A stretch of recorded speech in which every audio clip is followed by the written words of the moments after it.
They bet $50 she would freeze to death on that mountain inside of a month. Instead, she walked into a willow grove in a snowstorm with a Winchester rifle and a strip of red velvet and saved the life of a man 6'6" who had given up on being saved. Pull up a chair, friend. Let me tell you how a Boston girl in a red dress took apart the most dangerous man in Colorado. Pull up a chair, friend. The fire is warm enough for two tonight, and the wind outside the window sounds just like it sounded that winter of 1879.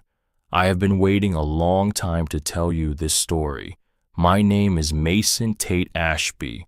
I was born in 1885, the second child of Adelaide Thornberry and Holden Ashby, and I learned this tale the way most boys learn the important ones, sitting on a porch in Colorado while my mother brushed her honey hair and my father whittled cedar by lamplight. Some stories you forget, others stay with you. This one stayed with me, and tonight I am giving it to you. They called it a joke. The men of Bitter Creek, Colorado, that winter thought they were mighty clever. The mayor, a man named Cyrus Pennington, with a smile thin as a paring knife and hands clean as a man who had never split a stick of kindling in his life, decided he would use a Boston girl with no money and no people to make himself a little entertainment. They laughed when she stepped down off the steam train, her red dress dusted, with 3,000 miles of road, no kin standing on the platform to meet her. They put $50 down on the proposition that she would freeze to death on the mountain inside of 1 month. They were certain the three brothers up at Ashby Hollow would either send her back to Boston or bury her in the San Juan snow. But they did not know Holden Ashby, and they sure as the Lord made green apples did not know Adelaide Thornberry. Sometimes the stone a man throws away is the diamond the whole town has been looking for. Before we go any further, friend, do me one quick kindness.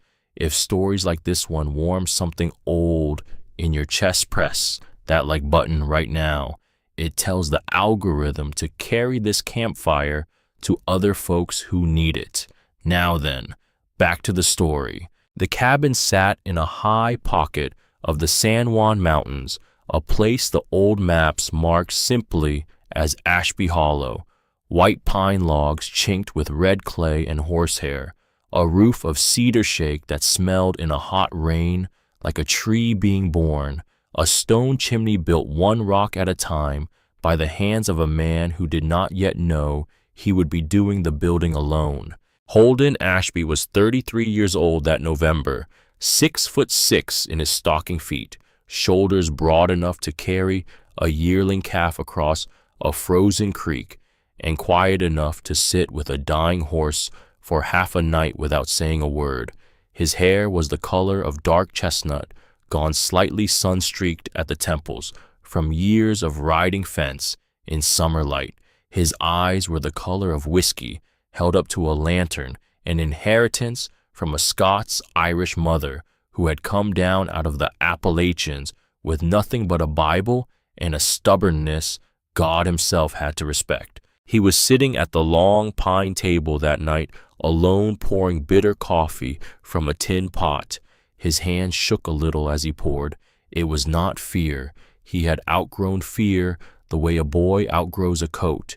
It was the cold that had crept into his bones through 4 winters of empty pillows, 4 winters since Sarah. He counted them sometimes the way he counted the cracks in the ridge beam, slowly and without complaint. The winter she went was the first. The winter the boys cried every night was the second. The winter the lung fever caught him and held him for 11 days was the third. He had lived through that one only because Levi, his oldest, had kept the fire stoked through every one of those long, dark hours, and because Gideon, his youngest, had carried hot water in cups too big for his small hands, refusing to spill a drop. The 4th winter had been the loneliest of them all.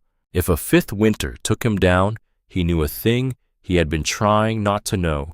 His sons would be alone in the world, 6'6", shoulders like a yoke beam, A man who had wrestled a steer to the ground at 15 and pulled a wagon out of mud with his own back at 20.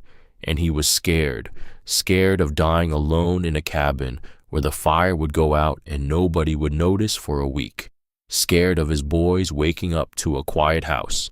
Scared of finishing a life he had only half lived. So he had let his brother Rourke write the letter for him. The letter sat now on the table, the answer come back from far away. The envelope was addressed in a careful schoolmistress hand, the loops of the letters trained on hymn books and slate boards. The signature inside was Adelaide Thornberry of Boston, Massachusetts. She had written that her father had been a minister, that she could read Latin and play piano, that she was 22 and had no other place in the world to go. She had asked only that the man who answered her be honest about what he expected and kind about how he expected it. Rourke had written the letter that placed the advertisement. Holden had only signed his name to the reply. He stared at his own signature now in the flicker of the lamp, and he wondered how a man could be so afraid of needing somebody that he would let his brother do the asking for him. Outside, the first real snow of the season was beginning to fall, soft at first the way mercy falls, then harder. 3,000 miles to the east, in the city of Boston, the same evening was painting itself in different colors. Adelaide Thornberry, 22 years old, stood alone in the small parsonage of the Second Congregational Church on Beacon Hill. She was not tall, 5'3" in her stockings, her hair the color of honey. Just before it darkens in the comb was pinned up in a soft Victorian twist with little tendrils loose around her temples. Her eyes were the blue of cornflowers in late June. Her skin had that porcelain cast peculiar to women who have spent too many evenings reading by candlelight and not enough afternoons in the sun. She was wearing the deep crimson traveling dress her mother had been buried in 12 years ago. The dress had been let out twice and taken in once, and the velvet at the cuffs was beginning to whisper, but it was still the finest thing she owned, and tonight she needed it. Her father, the Reverend Pelham Thornberry, had been laid in the churchyard 9 days earlier. The consumption had taken him slow, the way that disease likes to take a gentle man. She had nursed him through it alone, dosing him with willow bark and yarrow tea, and reading aloud to him from the King James Bible until his breathing had finally quieted into the long quiet that does not lift at morning. Now Cornelius Pemberton, the parish creditor, stood in her late father's study with his hat in his hand and his eyes on the floor. He had brought a sheriff with him for the look of the thing, but the sheriff was a kind enough man, and he kept his hat on and stayed in the hall. 48 hours, Pemberton said, soft as a man who knew his own cruelty. The bank requires the parsonage by Sunday evening, Miss Thornberry. I have been instructed to be most reasonable. I am being most reasonable. She nodded once. She did not weep. She had wept the 8 nights previous, and she had nothing left of weeping that night. I understand, sir, she said. He left quickly the way men leave when the dignity of a woman makes them ashamed of themselves. When the door closed, she sat down at her father's desk, and she opened the bottom drawer where he had kept his sermons. There, beneath a stack of yellowed pages, she found the clipping. He had cut it out of a Boston broadsheet and had circled it in red ink in his last week when his hand could still hold a pen. Wanted the advertisement read. A Christian woman of good character between the ages of 20 and 28 to become wife to a respectable rancher in the Colorado Territory. Must be willing to mother 2 young boys. Travel expenses paid. Reply to H. Ashby, Ashby Hollow, San Juan Mountains. She read it 3 times. Each time her eyes lingered longer on the word willing. Then she sat down with paper and pen, and she wrote her answer. She did not promise things she could not deliver. She told the truth about her father, about her circumstances, about her schooling, about her age. She did not beg. Her father had taught her that pride was a sin only when it stood between a person and the truth, and she had found in her short life that very little stood between her and the truth. She signed her name with a steady hand, Adelaide Margaret Thornberry. She did not know yet that the man who would change her life was not the one who had signed the answering letter.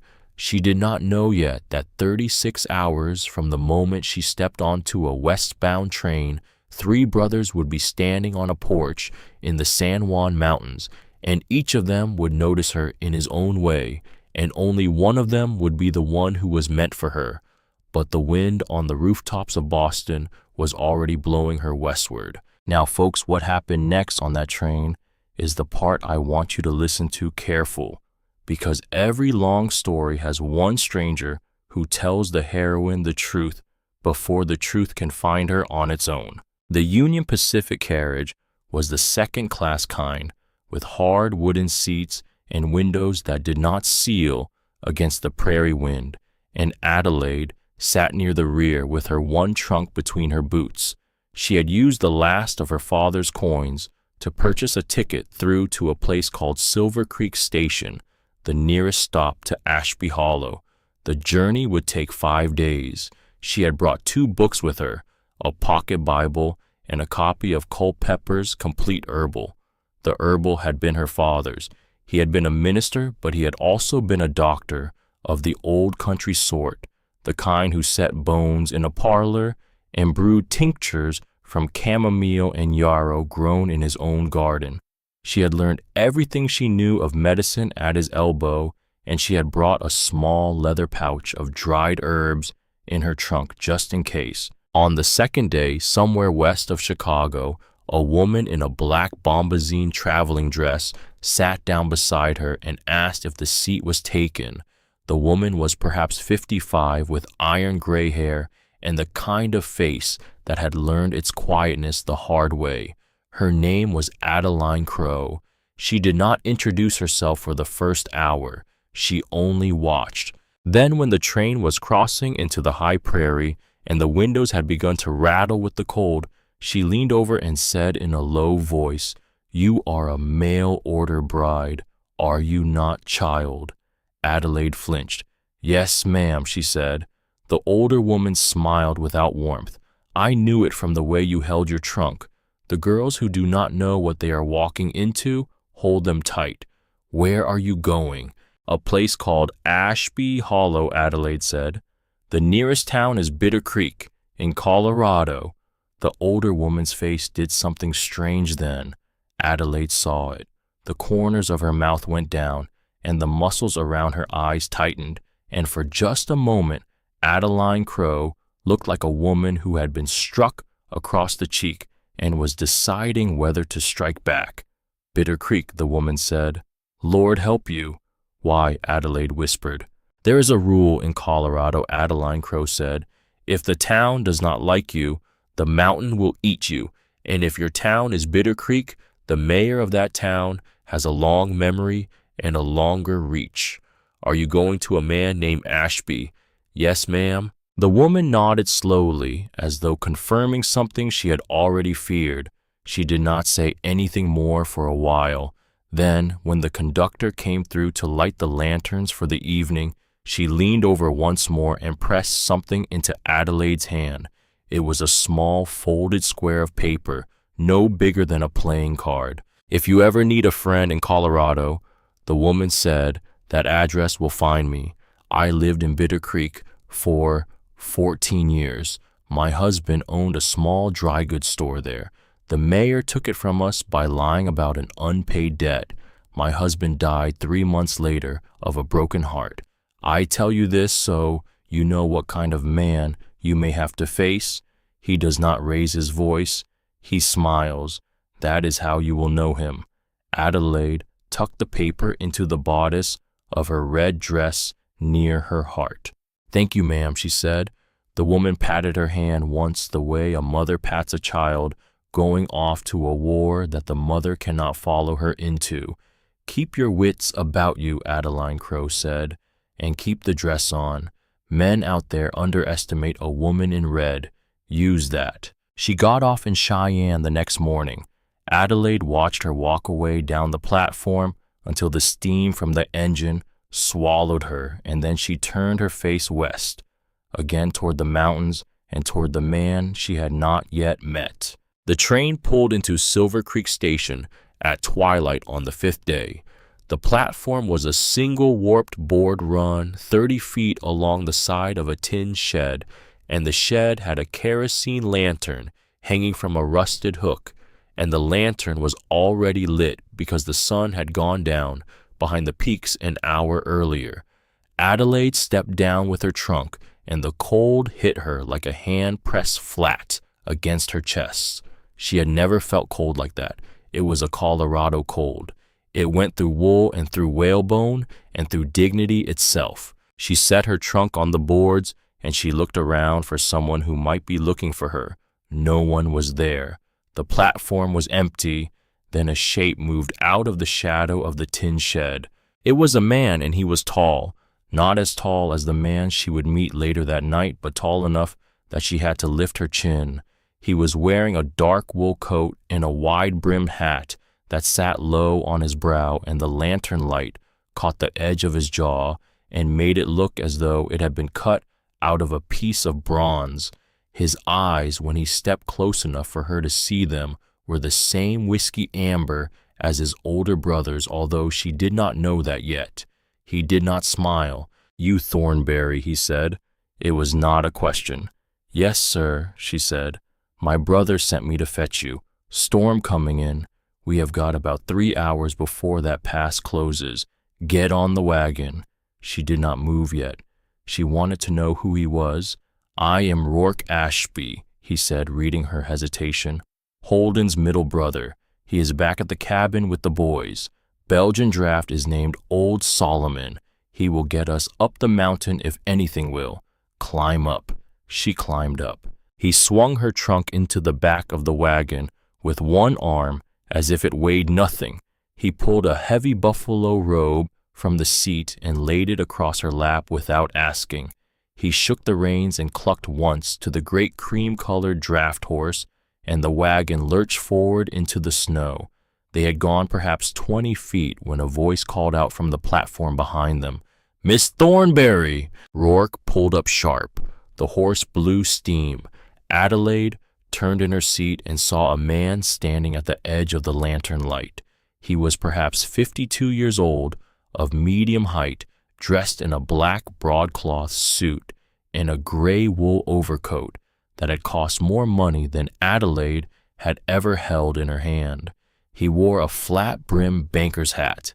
His face was pale and well-shaved, and his teeth, when he smiled, were small and even. He smiled.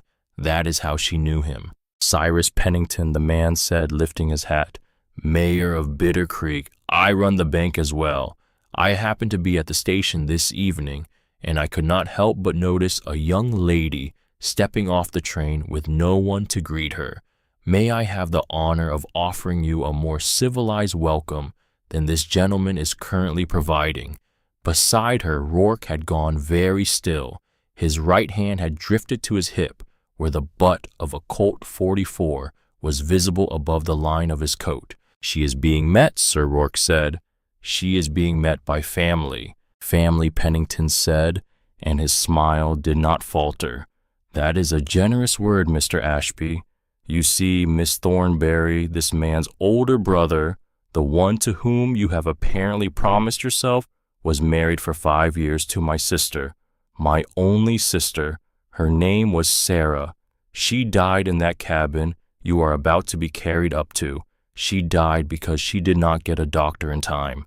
I have my own opinions about why she did not get a doctor in time. You ought to know what kind of household you are entering before you pass the point of no return. There is a perfectly respectable room at the back of my bank if you should reconsider. You would have employment, you would have safety, you would have a future that does not end the way my sister's ended." He stepped closer.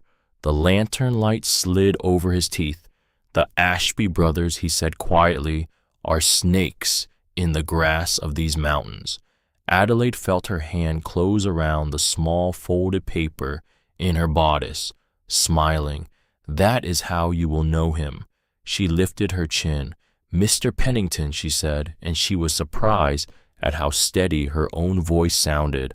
"I thank you for your concern, but I have made my arrangements, and I have made my promises, and a thornberry keeps her promises." Rourke shook the reins. Old Solomon leaned into the harness, and the wagon pulled forward into the snow, and behind them the lantern light of Silver Creek Station shrank to a single yellow pinprick and then was gone. Pennington was still standing on the platform, watching them go, smiling. The road up to Ashby Hollow climbed 8 miles through the dark, and the snow came harder with every mile. Old Solomon's breath made twin plumes of steam in the air, and Rourke kept his eyes on the trail and did not speak for a long while. The buffalo robe was warm in her lap, but Adelaide was shivering anyway, and not entirely from the cold. "You knew Mayor Pennington was at the station," she said at last. "I figured he would be," Rourke said. "He keeps watch on every train that comes through. He has been waiting 4 years for somebody to come up that mountain to my brother. He thinks he can scare them off before they ever set foot in the cabin. And he tried," she said. "He did." She was quiet a moment. "Was what he said about your brother and about Sarah, was any of it true?" Rourke's jaw worked under the brim of his hat. "Sarah Pennington Ashby," he said carefully, "was the kindest woman who ever drew breath in these mountains. She married my brother because she loved him, not because she pitied him, not because she had no other choices. She had every other choice. Her family was a banking family out of Pittsburgh. She turned all of that down to come west and live in a log cabin with a man who fixed his own roof. And she died in that cabin 4 years ago when she was trying to bring my brother's 3rd child into the world. The baby died with her. The doctor was 3 hours late. There was a rope strung across the road that night between Ashby Hollow and Durango. My horse went down in it. Toby, my younger brother, broke his collarbone in the fall. I broke nothing. I ran the rest of the way on foot. I was not fast enough." Adelaide pressed her gloved hand to her mouth. "A rope," she said. "A rope," Rourke said. "We never found the man who tied it, but I have my opinions, and the opinions of a man like me do not weigh much against the smile of a man like Cyrus Pennington in a town like Bitter Creek, where the sheriff is his cousin. So we have lived with our opinions for 4 winters. Now, Miss Thornberry, and we have raised 2 boys, and we have not gone down into that town any more than we have had to, and now my brother has decided that the boys need a mother, and here you are." She did not say anything for a long time. Then she said, "Mr. Ashby." "Yes, ma'am." "Why did your brother let you write the letter for him?" Rourke turned his head and looked at her in the dim light of the trail. There was something in his eyes she could not read. "Not yet. Because he said my brother is the proudest man in Colorado, and he could not bring himself to ask a stranger for help. So I asked for him. He has not forgiven me for it. He may never forgive me for it. But I will tell you something, Miss Thornberry, and I will only tell you once, because I do not say things twice. My brother needs you. He does not know yet that he needs you. He will fight you on it. He will be cold, and he will be silent, and he will sleep on the settle and not in the bed for as long as you let him. But he needs you. 2 boys need you, and if you stay, I will stand at your back the way I would stand at the back of any sister of mine. That is all I have to say on the matter." Adelaide swallowed the small lump that had come up in her throat. "Thank you, Mr. Ashby," she said softly. He nodded once, and he did not look at her again until the cabin came in sight at the top of the trail. The cabin appeared out of the snow the way a thing in a dream appears slowly and then all at once. It was bigger than she had pictured. 2 stories, a wrap-around porch of split cedar planks, smoke rising thick and white from the stone chimney, lanterns burning yellow in 2 of the front windows, a barn behind it set against the timber.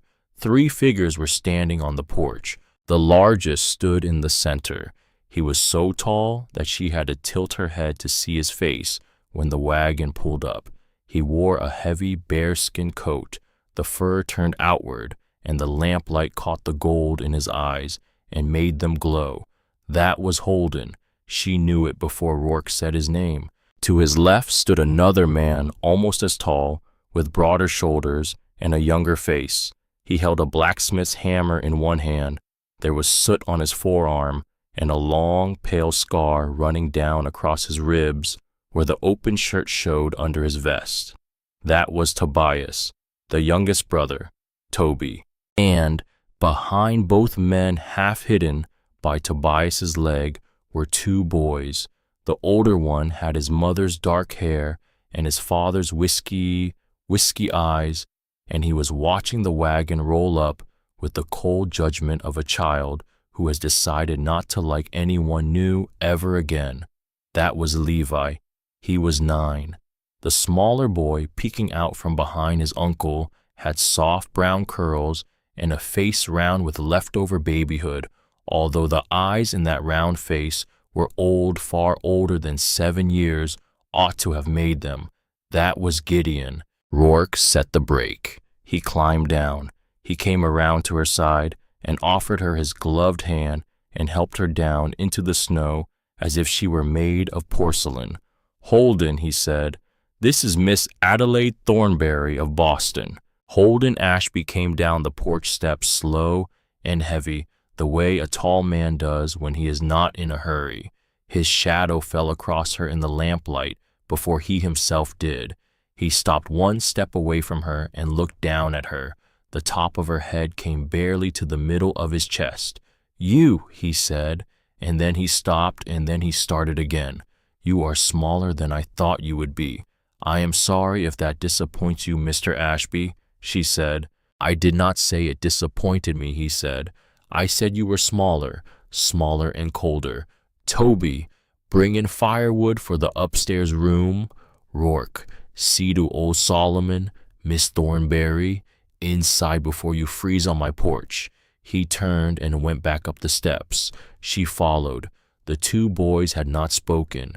As she passed them, Levi put one hand on his little brother's shoulder, the way a man puts his hand on a smaller man's shoulder, and he leaned down and whispered loud enough for her to hear it. "Pa says she is only here for the winter. He says if she cannot do it, Uncle Rourke will take her back at thaw." Gideon nodded solemnly. Adelaide kept her chin up. She walked into the cabin without looking at either boy. But, she had heard, the cabin smelled of wood smoke and sourdough and pine resin. The floor was made of fitted pine planks, rubbed smooth by years of boot wear and lye soap. A great stone fireplace took up half the back wall. A long kitchen table ran down the center of the main room. There was a black iron stove in the corner with a coffee pot on it breathing softly. There were 2 rocking chairs by the fire, both empty. There was a deer head over the mantel and a buffalo skin on the floor in front of the fire, and a bookshelf along the side wall with perhaps 20 books on it well thumbed. On the topmost shelf, she saw a Bible. Below it, a slim volume of what looked like English poetry. She had not expected the books. Holden poured a tin cup of coffee and pushed it across the table to her. "Sit," he said. She sat. Toby was bringing in firewood through the back door, his boots heavy on the planks. Rourke was outside with the horse. Levi and Gideon had crept in behind her and had taken up positions on the buffalo skin like 2 small generals reviewing an unwelcome diplomat. Holden sat across from her at the long table. "Miss Thornberry," he said. "Yes, sir. I am going to be plain with you because I have not got it in me to be anything else. My wife passed almost 4 winters ago. She passed bringing my 3rd child into the world. The child went with her. I did not handle it well. My boys did not handle it well. We have not had a woman in this house since she went, and the place shows it, and the boys show it, and I show it. I put that advertisement in the paper because Levi turned 9 this past August, and I looked at him and I realized he could not name 3 songs His own mother used to sing, "That is not how a boy ought to grow up. That is not how a boy ought to remember a mother." He paused. He turned the tin cup in his hands. "I am not promising you love," he said. "I am not promising you romance. I do not know you. You do not know me. I am promising you respect. I am promising you a roof. I am promising you safety. I am promising you my name on a piece of paper, and the same name protecting you in the eyes of the law and in the eyes of the territory. In return, I am asking you to be a mother to my boys, and to be by the laws of the church and the state my wife. The minister comes up from Durango on Sunday. That gives you 4 days to think on it. If at the end of 4 days you wish to leave, my brother will take you back to the station, and I will pay your fare home to Boston, and you will not hear a word against you from any one of us." He looked at her then. "What say you?" She looked at the boys. Levi was staring at her with his small jaw set in challenge. Gideon was hiding his eyes in his uncle's coat sleeve, where Toby had come to sit on the floor by the fire. She looked at Holden Ashby, 6'6" and shoulders like a yoke, a man who feared dying alone enough to ask a stranger to love his sons. She thought of Cornelius Pemberton in the parsonage doorway, hat in hand. She thought of 48 hours. She thought of her mother's red dress, taken in once and let out twice. She thought of a man with a smile, like a paring knife on a platform in the snow. "I do," she said. The wind outside shifted. The fire jumped. Holden Ashby did not smile. He nodded once, slow. "Then welcome to Ashby Hollow, Mrs. Ashby in waiting," he said. "Toby will show you up to the back room. You will sleep alone there until Sunday, and you will sleep alone there after Sunday until you say otherwise. That is my last word on that subject. Eat your supper. We rise at 5. Toby brought the bowl of beans from the iron pot on the stove. They had been simmered with sage and a little bit of bacon, and they smelled good, the way working food smells good. Adelaide took one breath of the steam, and she said before she could stop herself, "You use sage." Toby paused with the ladle in his hand. "Yes, ma'am. If you put a little yarrow in next time," she said. "Just a pinch dried. My father always said it helps a child's stomach against the cold. I have some in my trunk. I would be glad to share it." There was a silence at the table. Holden looked at her. Rourke, who had just come back in from the barn, looked at her. Toby looked at her, then down at his ladle, then back at her. "Yarrow," Toby said slowly. "Yes," she said. "A Boston girl," Holden said, "who knows her yarrow." "My father was a minister," she said. "He was also a country physician of the older sort. I was his only child, and I learned at his elbow." Holden Ashby stared at her across the long pine table for what felt like a very long time. His face did not change, but something behind his eyes did, the way the surface of a deep pond does not change when a stone falls into it, but the depth of the water remembers it for a long time after. He said, "Toby, tomorrow morning you take Miss Thornberry into the pantry and you show her the herb shelf. Whatever she wants put on it, you put on it. Whatever she wants taken off, you take off." "Yes, sir," Toby said. Holden picked up his spoon. "Eat," he said. She ate. Levi did not eat much. Gideon ate everything. Rourke complimented the bacon and got cuffed gently by his older brother for the praise. Toby asked Adelaide if she had ever seen a buffalo, and she said she had not, and Toby said he would show her one come spring if there were any left in the high pasture, and she said she would like that. Holden did not speak again during the meal. After supper, Toby carried her trunk up the narrow stairs to the small back room on the second floor.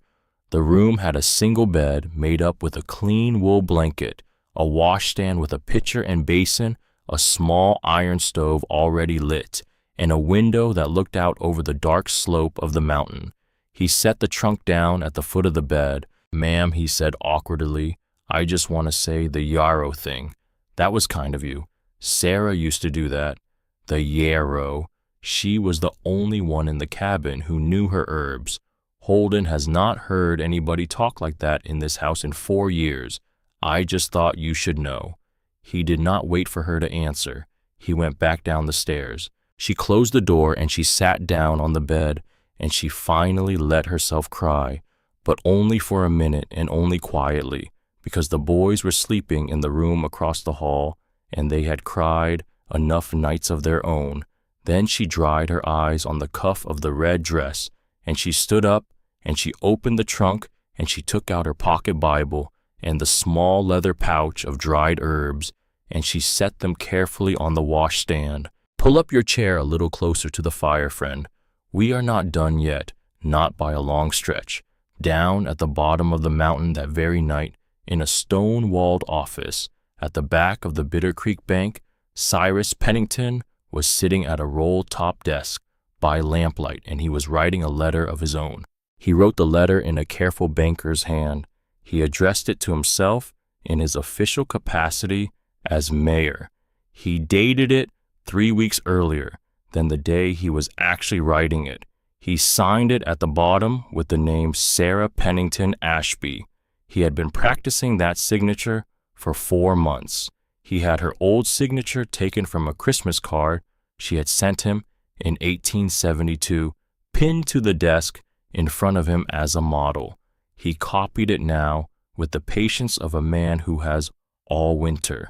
When he was done, he held the forged page up to the lamp and he studied it.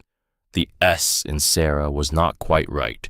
The S in Sarah on the Christmas card had a small round loop. The S on his page had a small hooked tail, the way his own hand made an S. He frowned. Then he shrugged. Country sheriffs and country judges did not look that close at a signature, and the country sheriff and the country judge in this matter were both his cousins. He blotted the ink. He folded the page. He locked it in a drawer. Then he leaned back in his chair, and he smiled at the lamp, and he said softly to no one, "Welcome to Bitter Creek, Miss Thornberry. We have been waiting a long time for someone like you." Now, folks, this is the part of the story where I have to ask you to take a breath, because what is coming next is going to surprise you, and it is going to surprise Adelaide Thornberry, and it is going to surprise a certain mountain man who has just gone to bed on a settle in his own front room rather than share a marriage bed with a woman he has just met out of pure stubborn decency. This story is not a love story yet. It is becoming one on a long, slow climb, the way a fire becomes a fire from one struck match. But before the fire can really catch, 3 things have to happen. A boy has to call her mother, a bear trap has to close on a leg, and a forged piece of paper has to come up the mountain with a wax seal on it. All 3 of those things are coming, but not tonight.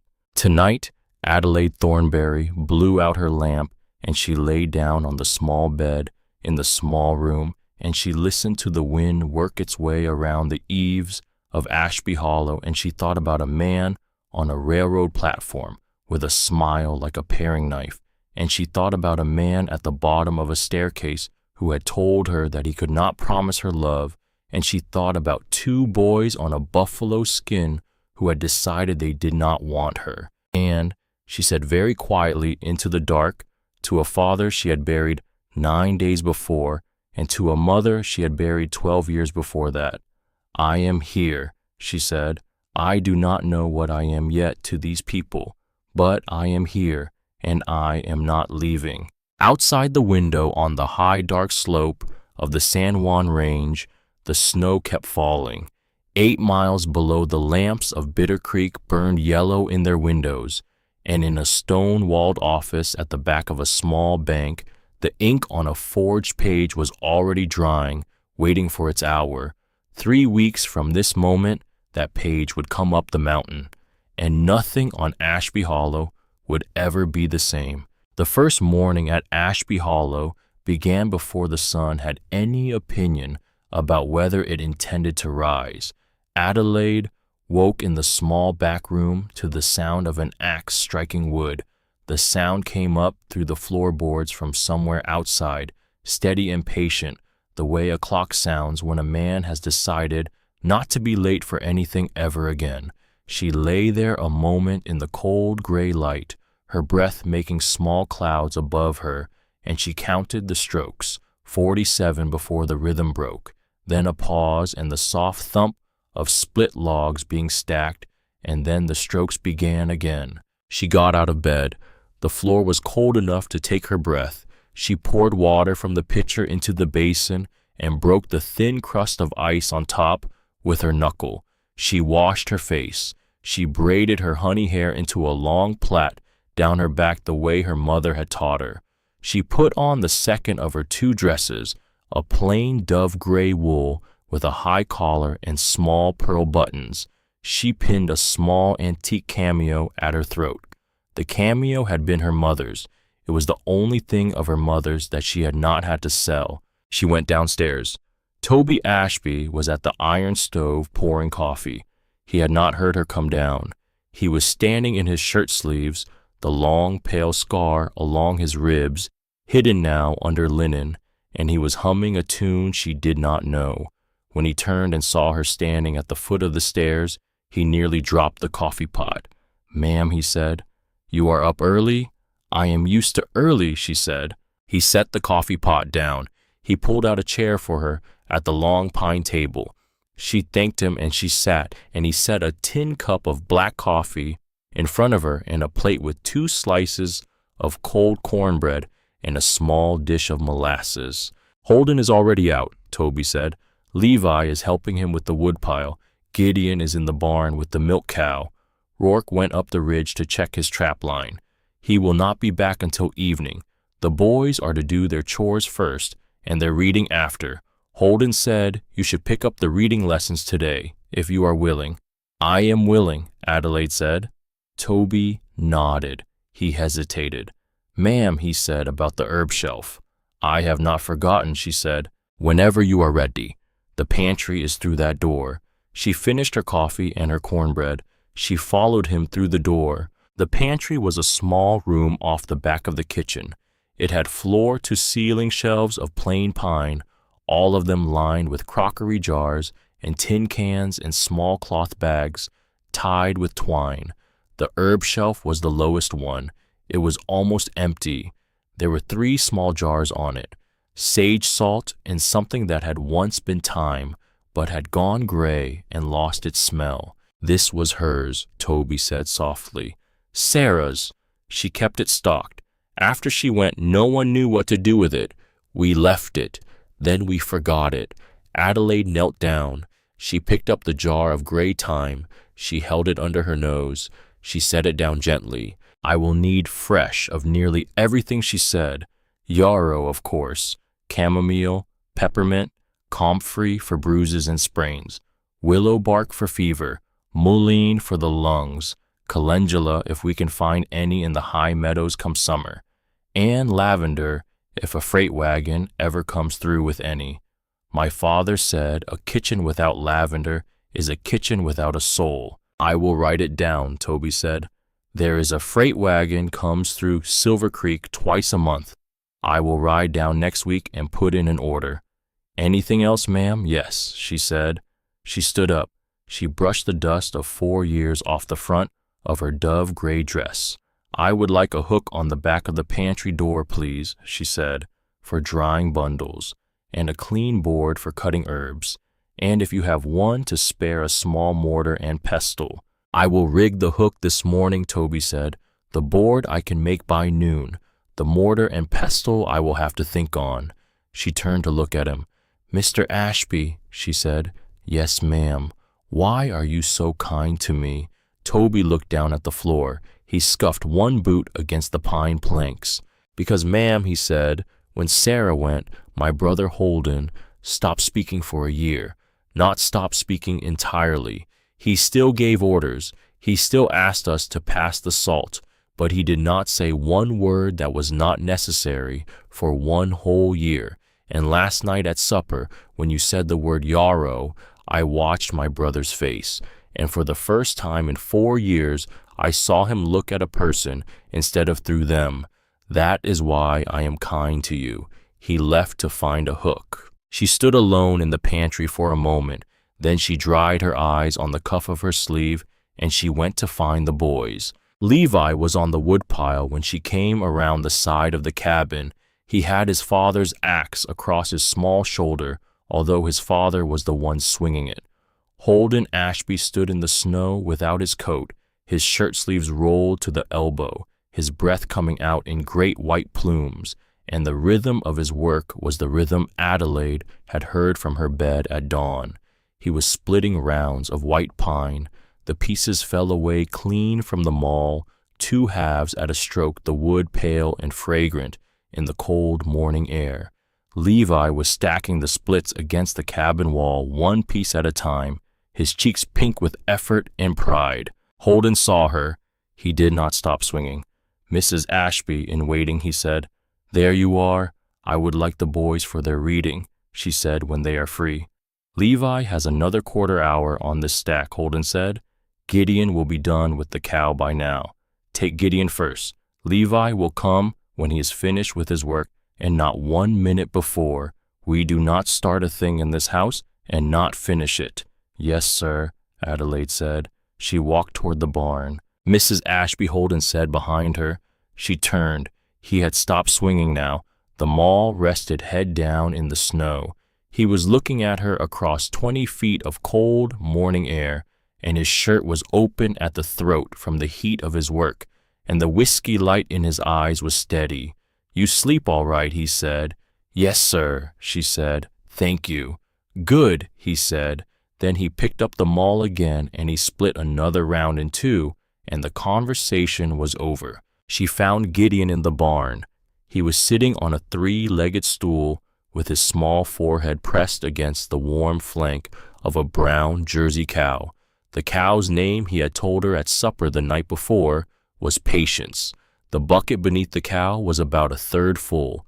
Gideon was doing his best, but his hands were small, and the cow was patient only up to a point, and the milk was coming in fits and starts.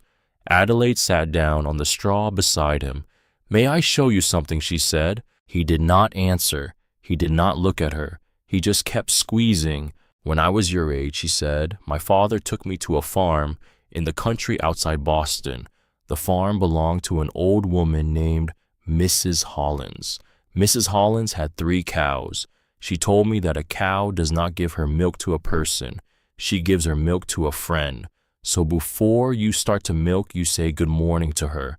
You put your hand on her shoulder here, and you tell her 3 things. 1, that you are glad to see her. 2, that you appreciate what she is about to give you. 3, that you are sorry for any pulling that hurts her." Mrs. Hollins said the milk comes faster for a friend than for a stranger. Gideon stopped squeezing. He looked at her sideways. "Pa says talking to a cow is foolishness," he whispered. "Then between you and me, your pa is wrong about cows," Adelaide whispered back. Gideon thought about this very seriously.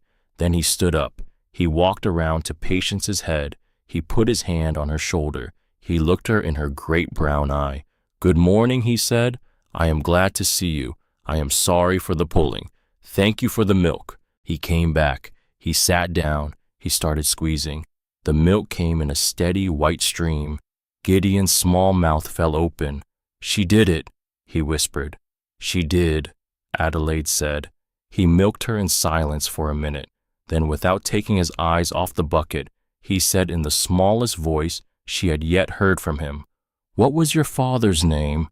"Pelham," she said. "Pelham," Gideon repeated.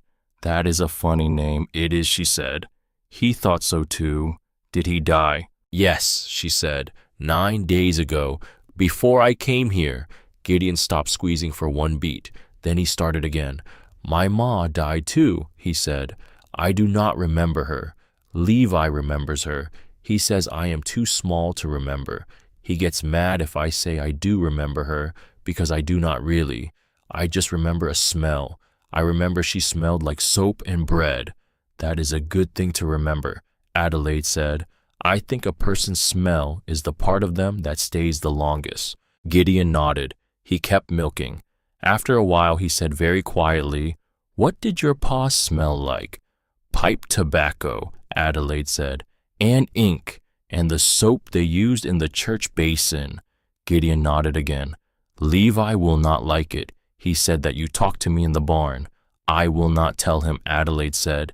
Gideon turned and looked at her, then fully for the first time. His eyes, she saw now, were a darker brown than his brother's, almost black, round and serious in that round, serious face. "I do not know if I am supposed to like you yet," he said. "You do not have to know yet," she said. "There is no hurry." He nodded once like a small old man, and he went back to the cow. The reading lessons happened at the long pine table that afternoon. Adelaide had brought down her father's copy of Robinson Crusoe, the one with the soft leather cover that had been handled by 3 generations of Thornberrys. She had brought down also the slate and chalk Toby had set out for her at noon. She had brought down a small clay jar of dried mint to sweeten the air. Gideon came willing. He sat to her right at the table. His feet did not quite reach the floor. He swung them slowly while she opened the book. Levi came at last, his hair damp from the woodpile, his cheeks still red, his small jaw set in the same hard line he had worn the night before. He sat across from his brother. He folded his arms. He stared at the slate. "Today we are starting a new book," Adelaide said. "It is called The Life and Strange Surprising Adventures of Robinson Crusoe of York Mariner. It was written by a man named Daniel Defoe more than 150 years ago. It is a story about a man who is shipwrecked on an island and must learn to make his own life out of nothing." Levi snorted. "A man who lived alone on an island," he said. "Sounds like Pa." Adelaide let that go. "Before we begin reading," she said, "I would like to know where you both are with your letters and your sums. Levi, can you write your name on the slate, please?" Levi rolled his eyes. He picked up the chalk. He wrote in a hand that was angrier than it needed to be, but not bad for a boy of 9, the name Levi Holden Ashby. He put the chalk down hard. "There," he said. "Beautifully done," Adelaide said. "You have a fine hand." "I do not need you to tell me about my hand," Levi said. "I am telling you anyway," Adelaide said calmly, "because that is how I was raised. You praise good work where you find it." Levi did not have an answer for that. He looked away. "Gideon," Adelaide said, "can you write your name?" Gideon picked up the chalk in his small fist. He wrote in shaky, uneven letters the name Gideon. He stopped there. He looked up at her, hopeful and embarrassed at the same time. "I do not know the rest yet," he said. "Then we will learn it today," Adelaide said. She wrote Gideon Ashby on the slate beneath his attempt slowly, her hand guiding his when he wished. By the end of the lesson, Gideon had written his full name 3 times, and the 3rd time the letters were almost even. Levi had read the first 2 pages of Robinson Crusoe aloud, stumbling once on the word disconsolate, and Adelaide had not corrected him sharply, only quietly, and only once. Levi had thanked her at the end. He had not meant to. It had slipped out. He had glared at his own mouth as if it had betrayed him. She let him glare. She let him go. By supper time that first day, Adelaide had milked a cow with a small boy, written a name 3 times with another, restocked the herb shelf with the 4 jars she had brought in her trunk, mended a tear in the curtain over the kitchen window, and learned that the man in the barn loft, hammering nails into a small board with a leather thong, was Tobias Ashby, building her a mortar and pestle out of a piece of seasoned oak and a smooth river stone he had been saving for something he had not yet known what for. When he brought it down at sundown, scrubbed clean and oiled and set it on the herb shelf, she put her hand on his sleeve. "Mr. Ashby," she said. "Yes, ma'am." "Thank you." He nodded. He did not trust himself to speak. He went back outside. Holden Ashby was gone all afternoon, riding the lower fence line of the home pasture on his Appaloosa. He came in at dark, his beard rimed with frost, and he did not speak through supper, which was a stew of venison and potatoes and the last of the autumn carrots. He looked tired. He looked like a man who had been thinking too hard about something he did not want to think about. After supper, when the boys had been sent up to bed and Toby had gone out to the barn with a lantern to bed down the horses, Holden stayed at the long pine table. He poured himself a finger of whiskey from a small brown bottle he kept on the high shelf. He did not pour one for Adelaide. He did not ask. She brought him fresh coffee instead, and she sat down across from him. "Mr. Ashby," she said.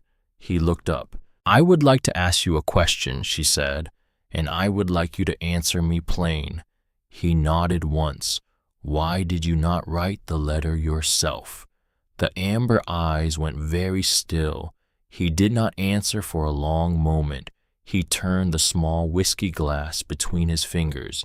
He looked at the fire, because he said at last, "The man who would have written that letter 4 years ago is not the man sitting at this table. The man who would have written it died in a back bedroom upstairs on a night in March of '75, when the bed was full of blood and the doctor was 3 hours late, and I held my wife while she went, and our third child went with her, and there was nothing on God's earth I could do to stop either one of them from going. The man who came out of that back bedroom is the man you see now. He is not as good a man as the one who went in. He cannot bring himself to ask a stranger for help. He cannot bring himself to put his name on a piece of paper that says, 'I need someone.' So when the boy turned 9 this past August, and I caught myself unable to remember the last time I heard him hum a tune of his own, my brother Rourke, who is the kindest man God ever made and the only person in this world who can still tell me what I need to do, sat me down at this very table and said, 'Holden, you are going to write a letter, and I am going to help you write it, and we are going to find your boys a mother.' And I said, 'Rourke, you write it. I will sign it. That is the most I can do.' And he did, and I signed it, and the letter that came back was yours." He took a slow sip of the whiskey. "That is why," he said. She did not speak for a moment. Then she said, "Mr. Ashby, I want you to know something." He waited. "I am not Sarah," she said quietly. "I will never be Sarah. I would not try, even if I thought I could. But I am here, and I am not going to leave at the thaw, and your boys are not going to grow up without a woman in this house if I have any say in the matter. That is the most I can promise you. If you can live with that, we can build something out of it. If you cannot, you tell me before Sunday, and I will catch the train back, and there will be no hard feelings on my side." Holden Ashby looked at her across the long pine table. The fire popped behind him. The amber eyes did not blink. "I can live with that, Mrs. Ashby in waiting," he said. "Then it is settled," she said. "It is settled," he said. The Sunday came. The minister came up from Durango on a tall gray mule. His name was Reverend Ezekiel Hawthorne. He was 70 years old, and his beard was the color of fresh snow, and his eyes were the color of a winter sky. He had baptized Holden Ashby. He had married Holden Ashby and Sarah Pennington. He had buried Sarah Pennington Ashby and the unnamed third child. He had baptized Levi. He had baptized Gideon.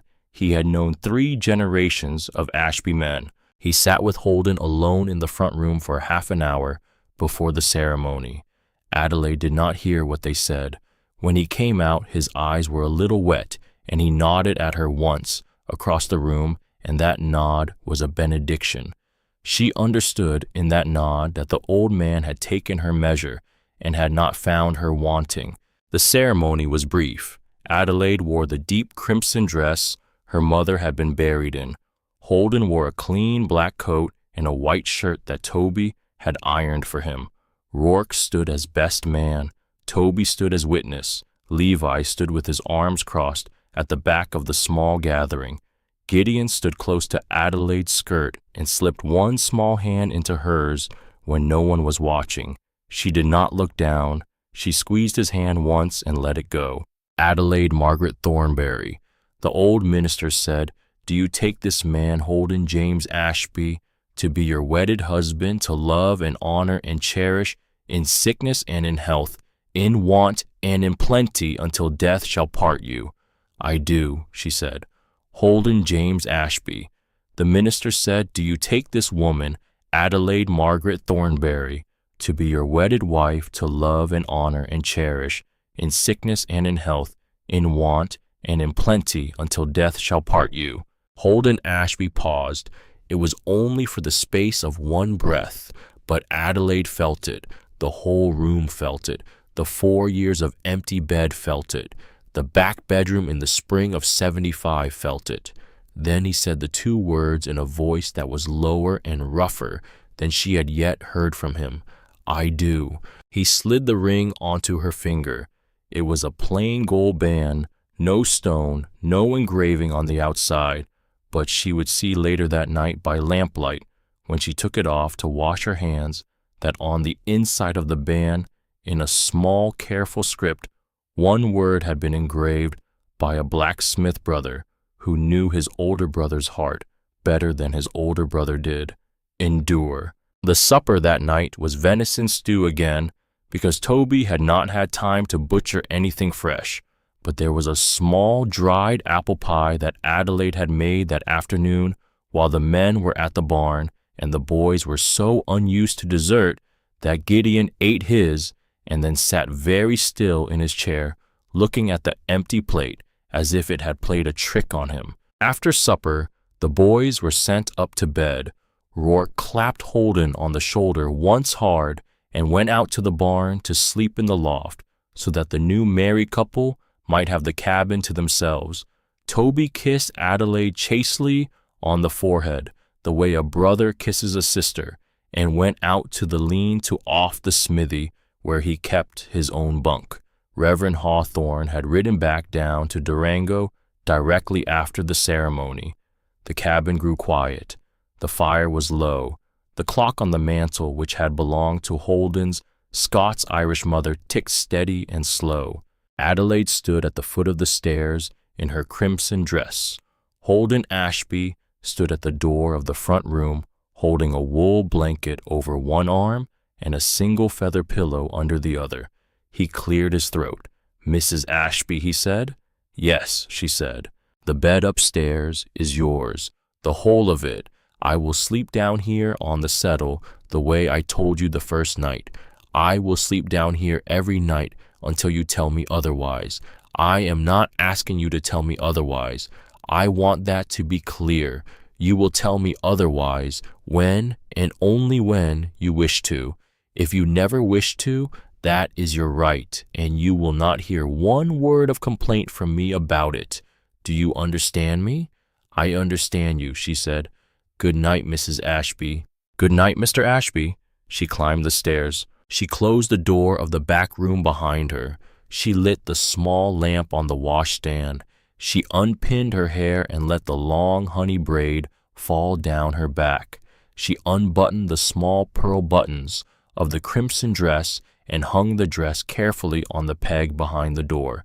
She put on the white cotton nightgown her father had bought her on her 20th birthday. She knelt by the side of the bed and she said her prayers quietly the way her father had taught her, naming each of the 4 people she had now sworn to love: Holden, Levi, Gideon, and after a moment of hesitation, Sarah Pennington Ashby, the woman whose ring she now wore on her own finger and whose memory she now carried like a candle she had not lit but had been asked to keep burning. She climbed into bed. She blew out the lamp. Below her she heard the small, soft sounds of a tall man trying to make himself fit on a settle that had not been made for a man of 6'6". She heard him give up at last and stretch himself out flat on the buffalo skin in front of the fire. She heard the slow, even breathing of a man falling asleep in his own front room on his own wedding night. She lay in the dark under the wool blanket, her hand on the gold band on her finger, and she felt the engraved word pressed against her skin from the inside. Endure. Yes, she thought, that was what was being asked of her. Not love yet, not yet. Endurance first.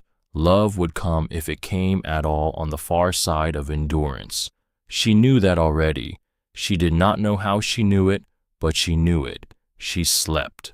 8 miles below Ashby Hollow, that same night in the stone-walled office at the back of the Bitter Creek Bank, Cyrus Pennington sat at his roll-top desk, and he did not sleep. He had not slept well in a long time. He did not need much sleep. He needed only the slow, steady satisfaction of plans laid down carefully like rails before a train. In front of him on the desk lay 3 things. The first was the forged promissory note he had written 9 nights earlier, the one signed with his dead sister's name. The note was now neatly folded into thirds and sealed with red wax, bearing the imprint of the official mayoral seal of Bitter Creek. It would not be sent up the mountain yet. He was a patient man. He would let the new bride settle in. He would let her grow attached. He would let her fall in love with 2 boys who were not hers and with a husband who had not asked her to. And then, when she had everything she did not yet know she had, he would take it all from her in one afternoon. The second was a copy of his late father's will, dated 1873. The will had been read in a parlor in Pittsburgh 6 years earlier, and Cyrus had not stopped thinking about it for one day since. The Pennington fortune, what was left of it, after the panic of '73, had eaten the bank, consisted of one asset and one asset only, a silver claim in the high country of Colorado, some 30 miles north of the present town of Bitter Creek. The claim had been bought by the elder Pennington in '68 when silver had first been struck in the San Juans. It had been left in the will not to Cyrus, the only son, but to the children born and yet to be born of Sarah Pennington Ashby. The claim, by the latest assayer's estimate, that Cyrus had quietly commissioned the previous summer, was worth $50,000 at the current price of silver. It would be worth more by the time the Ashby boys came of age. Cyrus Pennington owed $38,000 to creditors in New York. He had been holding them off for 2 years with promises and partial payments. The creditors had recently begun to write him letters that were no longer polite. $50,000 belonged by the laws of the state of Colorado to 2 boys living in a log cabin on a mountain, neither of whom yet knew that they were rich. Cyrus Pennington intended to take it from them. The third item on the desk was a letter freshly written, addressed to a lawyer in Denver named Hartwell Brennan. Brennan was the most expensive litigator in the territory. Brennan did not lose. Cyrus had retained him on a quiet retainer the previous spring, and the letter on the desk now was a formal instruction to begin the preparation of a custody petition. The petition would argue 3 things: that the children's father, Holden Ashby, was emotionally unstable in the wake of his first wife's death, as evidenced by the fact that he had retreated to a remote cabin and refused to engage with the civilized institutions of the territory for 4 years, that the children's stepmother, the recently arrived Adelaide Thornberry Ashby, was a mail-order bride of unknown character, and no family in the region hastily wed under irregular circumstances, and that the rightful guardian of the 2 minor heirs of the Pennington silver claim in the absence of fit parentage was their maternal uncle, the duly elected mayor of Bitter Creek and a man of standing in the territory. The petition would be filed in 3 weeks. The forged promissory note would arrive at Ashby Hollow in 3 weeks, also on the same day by the same rider. The note would tie up the family's resources. The custody filing would tie up the family's freedom. By the time the Ashbys understood what was happening, the trial date in Denver would be set, and the wheels would already be turning. Cyrus Pennington picked up his pen. He signed the letter to Brennan. He sealed it. He set it in the leather pouch his courier would carry to Denver in the morning. Then he rose from the desk and he walked to the small window of his office, and he looked up north and west toward the dark shape of the mountains that held Ashby Hollow at their highest pocket. He smiled at the mountain. "Sleep well, sister," he said softly. He blew out the lamp. Now, folks, what Adelaide Thornberry did not yet know on her wedding night in the small back room above the front parlor was that her marriage was already on a clock she could not see. She had 3 weeks of peace, 3 weeks to teach Gideon his letters, 3 weeks to soften the corner of Levi's mouth, 3 weeks to hang yarrow and chamomile from the new hook on the back of the pantry door, 3 weeks to learn how a sourdough starter is fed and how a Dutch oven holds an even heat over coals raked under it from the hearth, 3 weeks to walk down to the creek with Toby and watch a beaver slap its tail flat against the dark water and disappear, 3 weeks to sit on the porch in the late afternoons with a basket of mending in her lap and watch Holden Ashby split rounds of white pine in the snow without his coat, his shirt sleeves rolled to the elbow, the rhythm of the maul becoming by the second week the rhythm of her own pulse, without her ever quite noticing the change. 3 weeks, and then a horseman was going to come up that mountain trail with a sealed letter in his saddlebag, and the whole of the life she was just learning how to live was going to be put on a courthouse calendar in a city she had never seen.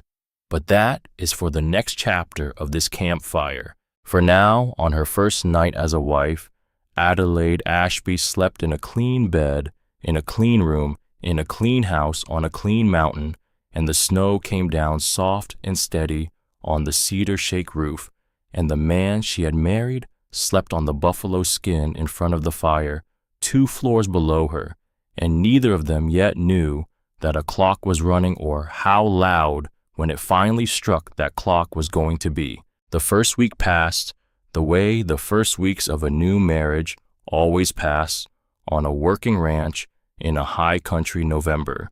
There was no time for soft talk. There was barely time for hard talk.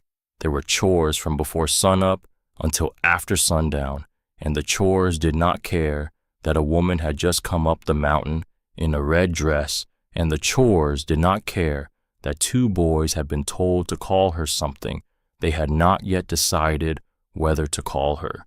The chores cared only that they were done. Adelaide rose at 4:30 every morning. She pulled on the dove gray wool dress over the white cotton shift.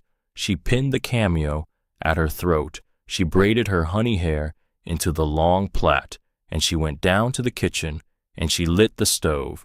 By 5, the coffee was on. By 5:30, the sourdough was rising in the wooden bread bowl on the warm shelf above the stove. By 6, the men were at the table, and the boys were at the table, and there was bacon, and there were eggs from the 4 hens Toby kept in a small coop behind the smithy, and there was bread from the day before, warmed in the iron skillet, and there was the strong black coffee, and the cabin smelled the way a cabin is supposed to smell on a winter morning when a woman has decided that it shall. Holden Ashby noticed. He did not say so for 9 days. On the 9th day after breakfast, when the boys had gone out to the barn, and Rourke had ridden up the ridge to check his trap line, and Toby had gone out to the smithy to start his fire, Holden lingered at the long pine table. He poured himself a second cup of coffee, which he had not done since the November before. He sat with the cup in his big hands, and he looked at his wife across the table, and he said in the rough, low voice that was beginning to feel less rough to her Mrs. Ashby, "Yes," she said. "This bread," he said. "Yes, this bread," he said again, "is the best bread I have eaten in 4 years." She kept her face still. She did not let him see what those words did to her in the middle of her chest. She nodded once, and she said, "Thank you, Mr. Ashby. The starter belonged to your wife. I found it in the back of the pantry, in a crock, and I fed it back to life over 3 days. The bread is hers as much as it is mine." Holden Ashby looked at her for a long moment. Then he stood up. He took his hat from the peg by the door. He set it on his head. "You are a generous woman, Mrs. Ashby," he said. He went outside. She sat at the table by herself for some time. After that, her hands wrapped around her coffee cup, looking at the closed door he had passed through. Then she got up and she did the washing up, and she went on with her day. By the end of the second week, Gideon was riding on her hip when she carried laundry to the line, and he was no longer asking her permission to do it. He simply came over, raised his small arms, and waited for her to lift him. She lifted him. He weighed almost nothing. He smelled of straw and milk and small boy, and she carried him on her hip the way a young mother carries a toddler. Although Gideon was 7 and almost too big for it, and he knew he was almost too big for it, and that was perhaps why he asked. He was claiming, in the quiet way of a quiet child, the last few weeks of being small. She did not deny him. Levi had not yet softened. He had stopped calling her she and the woman, but he had not yet called her by any name at all. He referred to her when he had to refer to her as her, with a small jerk of the chin in her general direction. He still glared sometimes at supper. He still corrected Gideon sharply once when Gideon had nearly let slip the word "ma" in conversation. But Levi had also begun on the 3rd Tuesday to leave a small handful of dried rose hips on the cutting board in the kitchen for her, with no note and no admission of authorship 3 mornings in a row. She had said nothing. She had simmered the rose hips with a spoonful of honey into a small hand cake, and had set the hand cake on Levi's plate at supper without a word, and Levi had eaten it without a word, and his eyes had filled up once, but only briefly, and he had looked down at his plate and had not let her see. She knew. She did not say. Toby, by the end of the second week, had built her a complete spice rack in the pantry, a drying rack on the back of the pantry door, a small step stool so she could reach the high shelf without climbing on a chair, and a wooden box with a hinged lid for her father's books. He had also, without asking, repaired the broken hinge on the back room door, upstairs replaced the cracked pane in the kitchen window, and rehung the chimney crane in the fireplace so that it swung smooth as a banker's pocket watch. He did all of these things in the early hours before breakfast, while she was still upstairs braiding her hair, so that she would come down and find them done, and could not thank him for them in front of his brother. He did not want the thanks. He wanted her to be comfortable. Rourke, the middle brother, kept a careful and respectful distance. He came in for meals. He spoke kindly to her. He asked once on the 10th day whether she had any preference among the books on the shelf, and when she said she was fond of poetry, he produced from a saddlebag the next afternoon a small gilt-edged volume of Henry Wadsworth Longfellow that he had bought for her at the bookstore in Durango on a supply run. He set it on the table next to her sewing basket. He said, "Only for you, ma'am," and he went out to the barn, and he did not come back in until supper. She read it that night by lamplight after the boys were asleep, while Holden slept on the settle below her, and she found on the title page a small pencil inscription in Rourke's careful hand, "To Mrs. Ashby, who has brought a season indoors. Welcome home. R.A." She read the inscription twice, and then she closed the book, and she pressed her hand flat against the cover for a long time. Then she set it on the table beside her bed, and she blew out the lamp. She understood what Rourke had told her in the wagon that first night.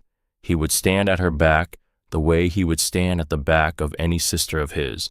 He had decided what she was to him, and that decision was a brother's decision, and he was a man who, having decided a thing, would not be moved off it by feelings he was disciplined enough not to indulge. She was grateful for that discipline. She had her hands full already with the husband on the settle and the boy who would not call her by name. The third week began with a cold snap. The thermometer Toby kept nailed to the porch post read -18 Fahrenheit at 6 in the morning on the Monday. The water in the wash basin froze before it could be poured out. The hens stopped laying. Patience the Jersey gave half her usual milk and gave it grudgingly. The men spent the whole day breaking ice on the troughs, hauling extra hay to the cattle in the lower pasture, and stuffing rags into the gaps where the chinking had cracked along the north wall of the cabin. Adelaide spent the day at the stove keeping the fire fed, keeping the kettle on, keeping a pot of bone broth simmering for the men when they came in stiff with cold. She also that day hung the first batch of dried herbs from the new hook on the back of the pantry door, yarrow, mint, and chamomile in 3 neat bundles tied with twine. She stepped back to look at them. The pantry, for the first time in 4 winters, smelled like a pantry that had a woman in it. Toby came in for his noon coffee. He saw the bundles. He stopped in the pantry doorway. He took off his cap. "Lord Almighty," he said softly. She looked at him. He shook his head. He could not speak for a moment. "It looks the way it used to, ma'am," he said at last. "Bless you." He pulled his cap back on and he went out. That afternoon, on the heels of that small private benediction, the thing began. Adelaide had gone up to the attic to look for a length of clean cotton sheeting she remembered seeing on the 3rd visit Toby had let her make up there. She wanted the sheeting for a new set of curtains for the boys' bedroom. The current curtains were threadbare. The boys, she had noticed, slept poorly when the moonlight cut into their room, and she had decided to fix that. She climbed up the narrow ladder into the attic. The attic was small. It had a single dormer window. It had a row of trunks along one wall and a shelf of preserve jars and a wooden chest at the back and a few neatly folded cotton sheets on a peg. She took down the sheets. She turned to climb back down. She knocked over the wooden chest at the back. The chest fell on its side. The lid sprang open. A bundle of folded papers slid out across the dusty attic floor. She knelt down to gather them. She did not mean to read them. They had clearly been put away on purpose, but the topmost paper had been folded only once, the way a letter is folded when a hand is shaking too hard to fold it twice, and the first 3 lines were facing up in a clear feminine hand in faded ink, and Adelaide read them before she could stop her eyes. "My dear Holden," the letter began, "if I do not survive the night, do not blame yourself. The doctor was not late by accident. I heard them whispering when they brought me in. Cyrus paid them. He paid them to be slow." Adelaide's hands went cold. She read the rest. The letter was 3 pages long, written in a hand that had been growing weaker as the writing went on, the ink in places, smeared in places, blotted in places, where a single drop, perhaps a tear, had fallen and dried on the page. It was written in pencil at the end when the ink had given out. It said in the broken words of a dying woman that Sarah Pennington Ashby had heard while she labored 2 voices in the front parlor. The voices belonged to 2 of the men her brother Cyrus had hired to be her household help that previous spring when she had been 8 months along and Holden had been too kind to refuse the offer of extra hands at the busy season. The 2 men had been sent up from Bitter Creek as a gift from her brother.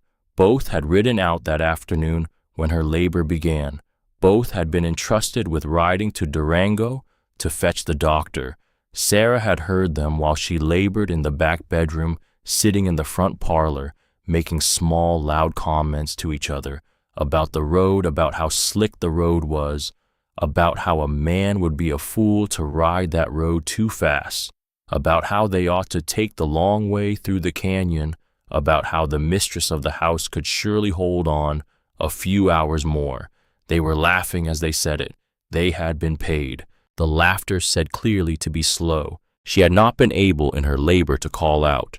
She had not been able to send Holden, who was at the lower pasture with a calving cow, the calving cow being itself in retrospect suspiciously timed. She had only been able in the late afternoon when one of the household women had come in to whisper a single sentence. Tell him to go himself.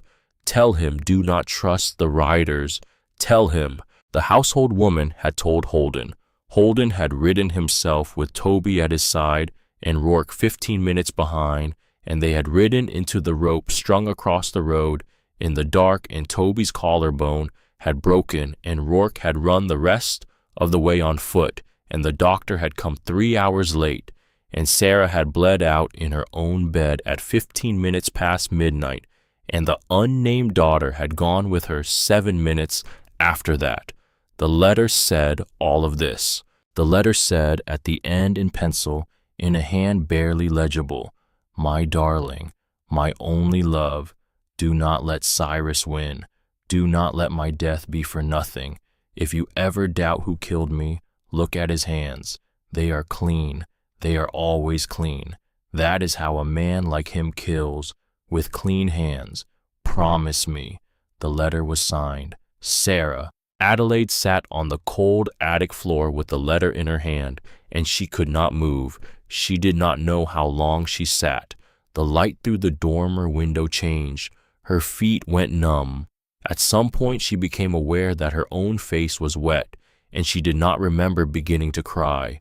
Below her in the cabin she heard Holden Ashby call her name. She had been gone too long. She put the letter back in the wooden chest. She closed the lid. She put the chest upright. She picked up the cotton sheets she had come for. She climbed down the ladder. Holden was standing at the foot of the ladder. He looked at her face. He saw. "Mrs. Ashby," he said. "I am all right," she said. "I am all right. I caught my hand on a nail.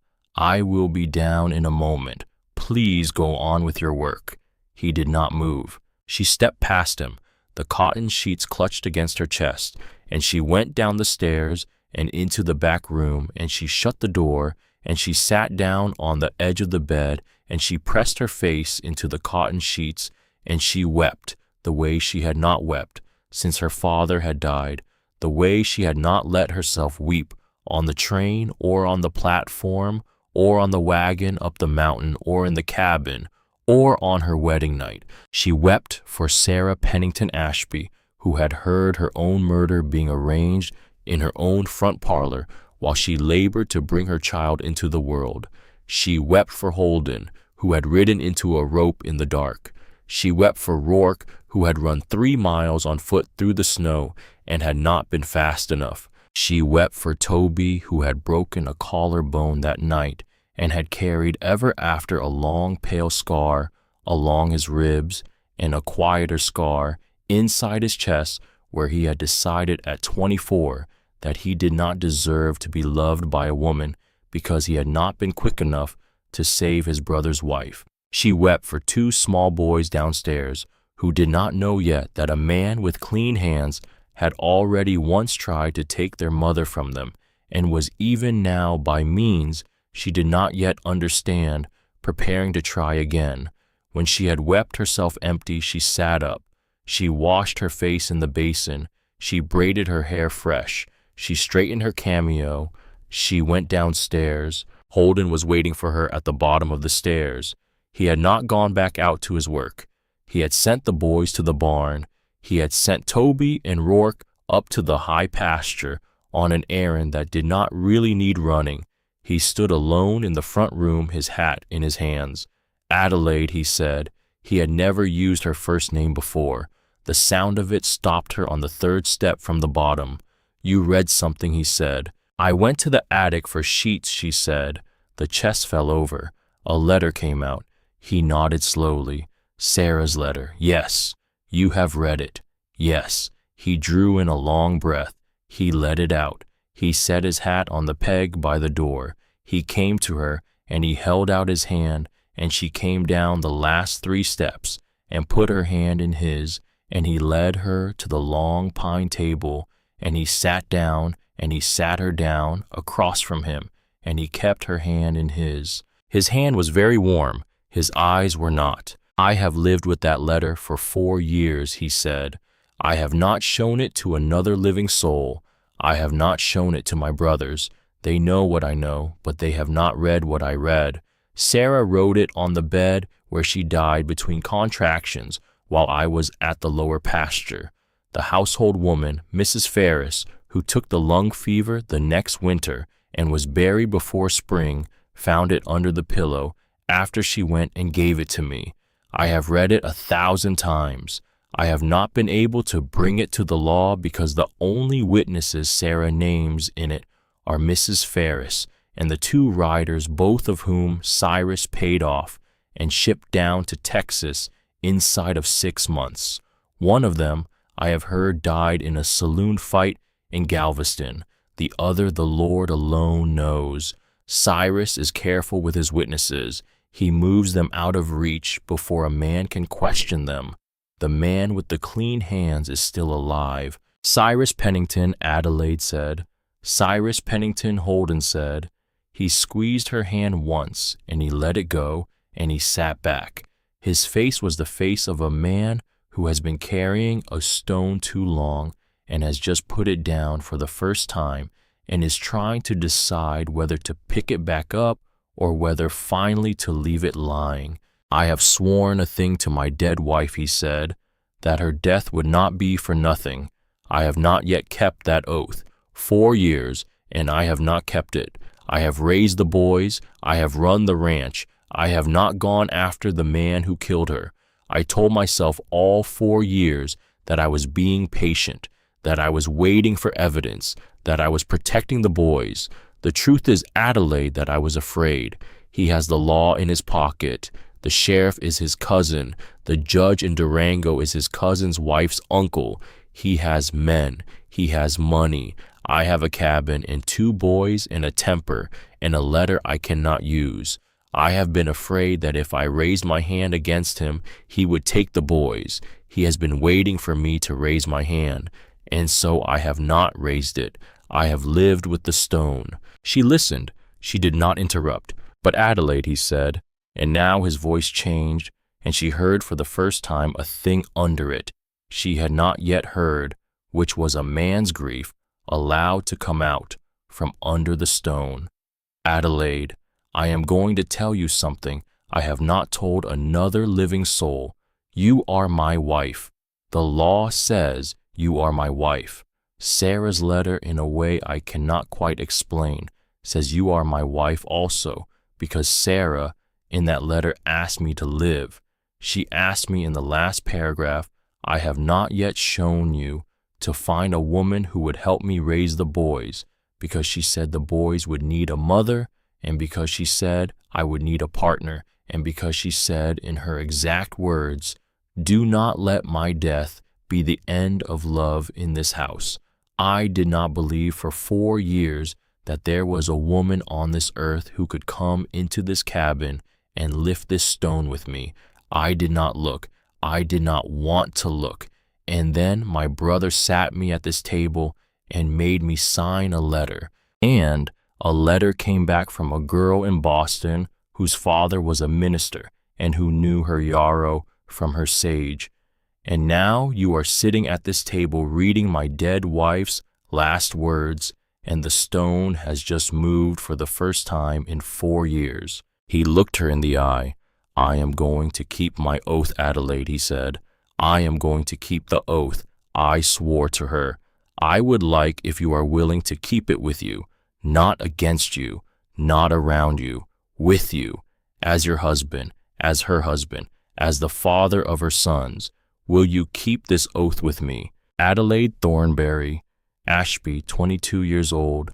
3 weeks a wife sat across from her husband in the cabin in the high pocket of the San Juan Mountains, and she put her hand back into his, and she said, I will, Mr. Ashby. He brought her hand to his mouth, and he kissed it once, very softly on the knuckles, and then he set it down, and he stood up and he said, I have to go finish the chinking on the north wall before the boys come in. He went outside. She sat at the long pine table for some time afterward, looking at the back of her own hand where his mouth had been. 3 nights later, the rider came up the mountain. He came an hour past full dark on a tall bay gelding. His greatcoat snow flecked his face, hidden by a muffler, a leather satchel slung across his shoulder. He did not dismount. He pulled up at the porch, and he held out a folded paper sealed with red wax. Toby took it from him. The rider did not speak. He turned his horse, and he rode back down the mountain at a trot into the dark before Toby could ask his name. Toby brought the paper inside. He laid it on the long pine table. Holden broke the wax seal with his thumbnail. He unfolded the paper. He read it. His face did not change. He read it a second time. He laid it flat on the table for the others to see. It was on the official letterhead of the mayor of Bitter Creek.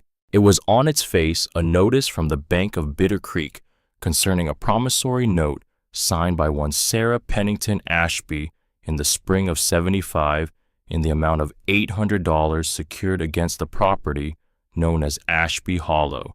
The notice stated that the principal had never been repaid, that 4 years of accrued interest at 12% per annum compounded brought the present total owed to $2,470, that the bank was prepared to extend a final grace period of 30 days, that failing payment in full by the close of business on the 30th of December, the bank would proceed with public foreclosure auction of the property of Ashby Hollow at noon on the 1st of the new year in the public square of Bitter Creek, where all interested bidders would be welcome. There was a second sheet folded behind the first. It was a copy of the petition filed in the District Court of Denver the previous Monday by one Cyrus Pennington, mayor of Bitter Creek, in his capacity as the surviving brother of the late Sarah Pennington Ashby, and as the natural maternal uncle of the minor children, Levi Holden Ashby and Gideon Tate Ashby. The petition sought on grounds of paternal emotional instability, irregular and hasty remarriage to a mail-order bride of unknown provenance, and the protection of the minors' material interests as heirs to the Pennington silver, claimed the immediate transfer of legal custody of the said minor children to the petitioner. A trial date was set for the 28th of December in Denver before the Honorable Judge Ambrose Whitcomb. The petitioner was represented by Mr. Hartwell Brennan, Esquire of Denver. Holden Ashby read the second sheet twice. Then he set it down very gently on top of the first sheet on the long pine table where the bread was usually kneaded. The cabin was very quiet. Toby was the first to speak. He said in a low voice that was not quite steady, "Sarah never signed any promissory note. Not in '75, not in any year." Rourke said even lower, "It is a forgery." Holden said lower still, "Yes, it is a forgery, and a custody petition on the same day by the same hand. He is not coming after the cabin.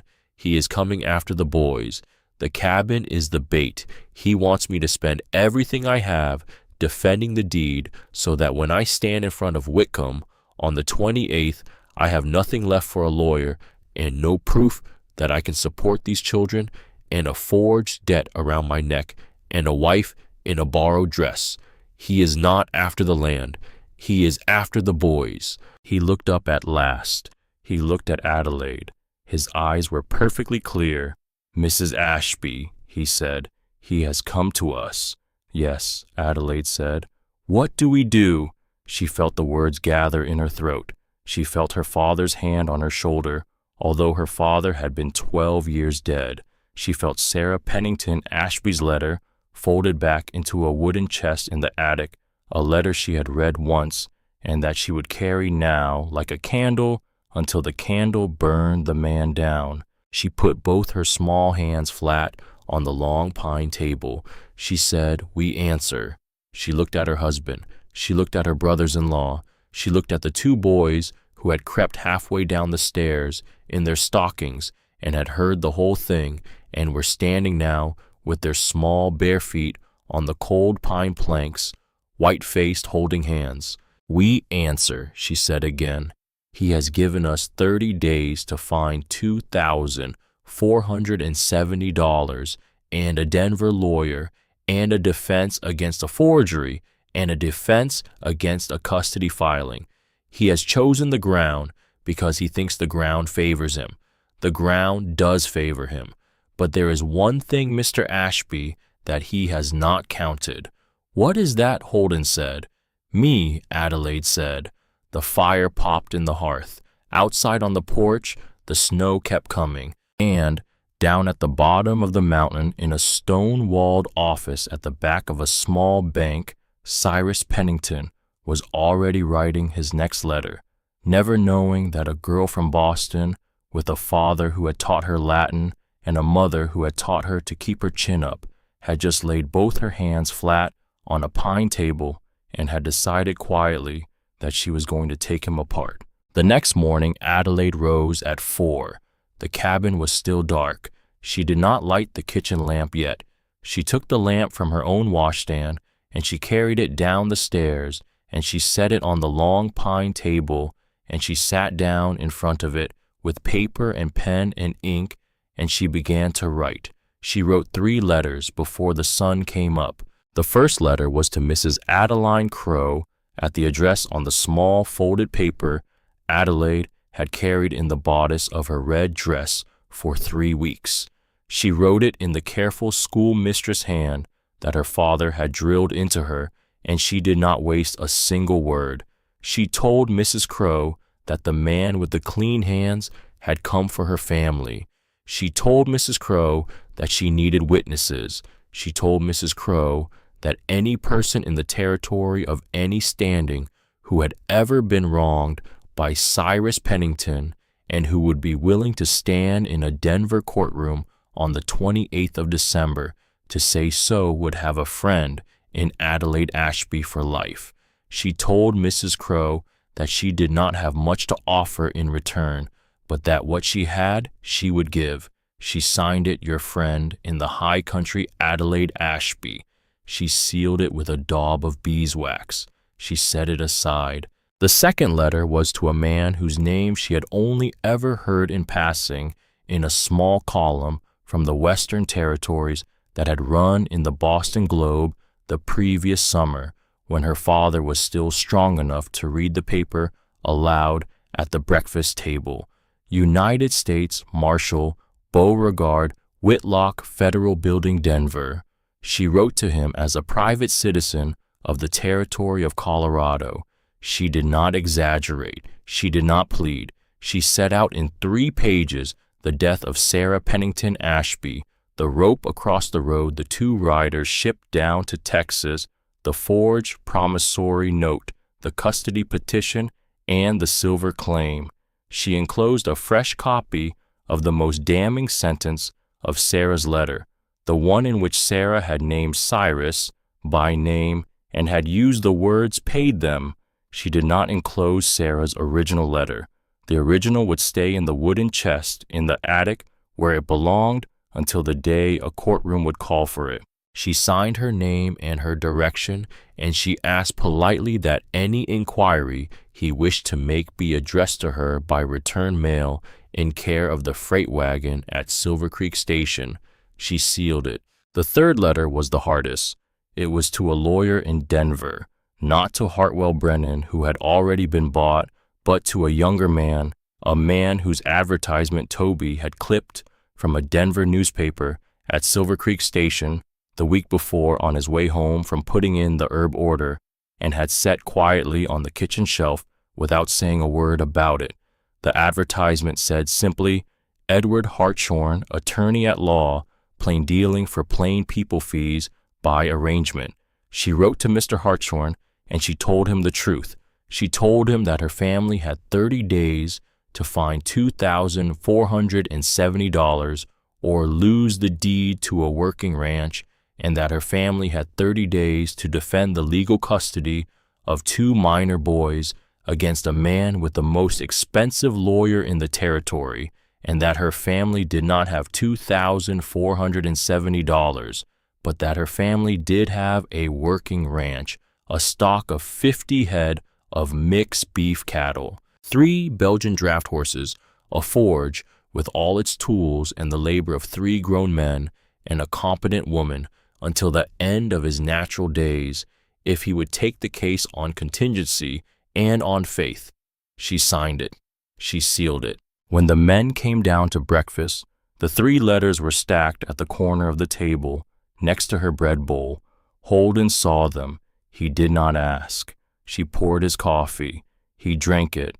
After breakfast, he picked up the 3 letters without comment, and he saddled Whiskey Jack himself, and he rode down the mountain to Silver Creek Station, and he caught the eastbound freight wagon, and he came back at dusk with 3 return receipts and a new set of lines around his eyes. "It is begun," he said, when he came in hanging his coat.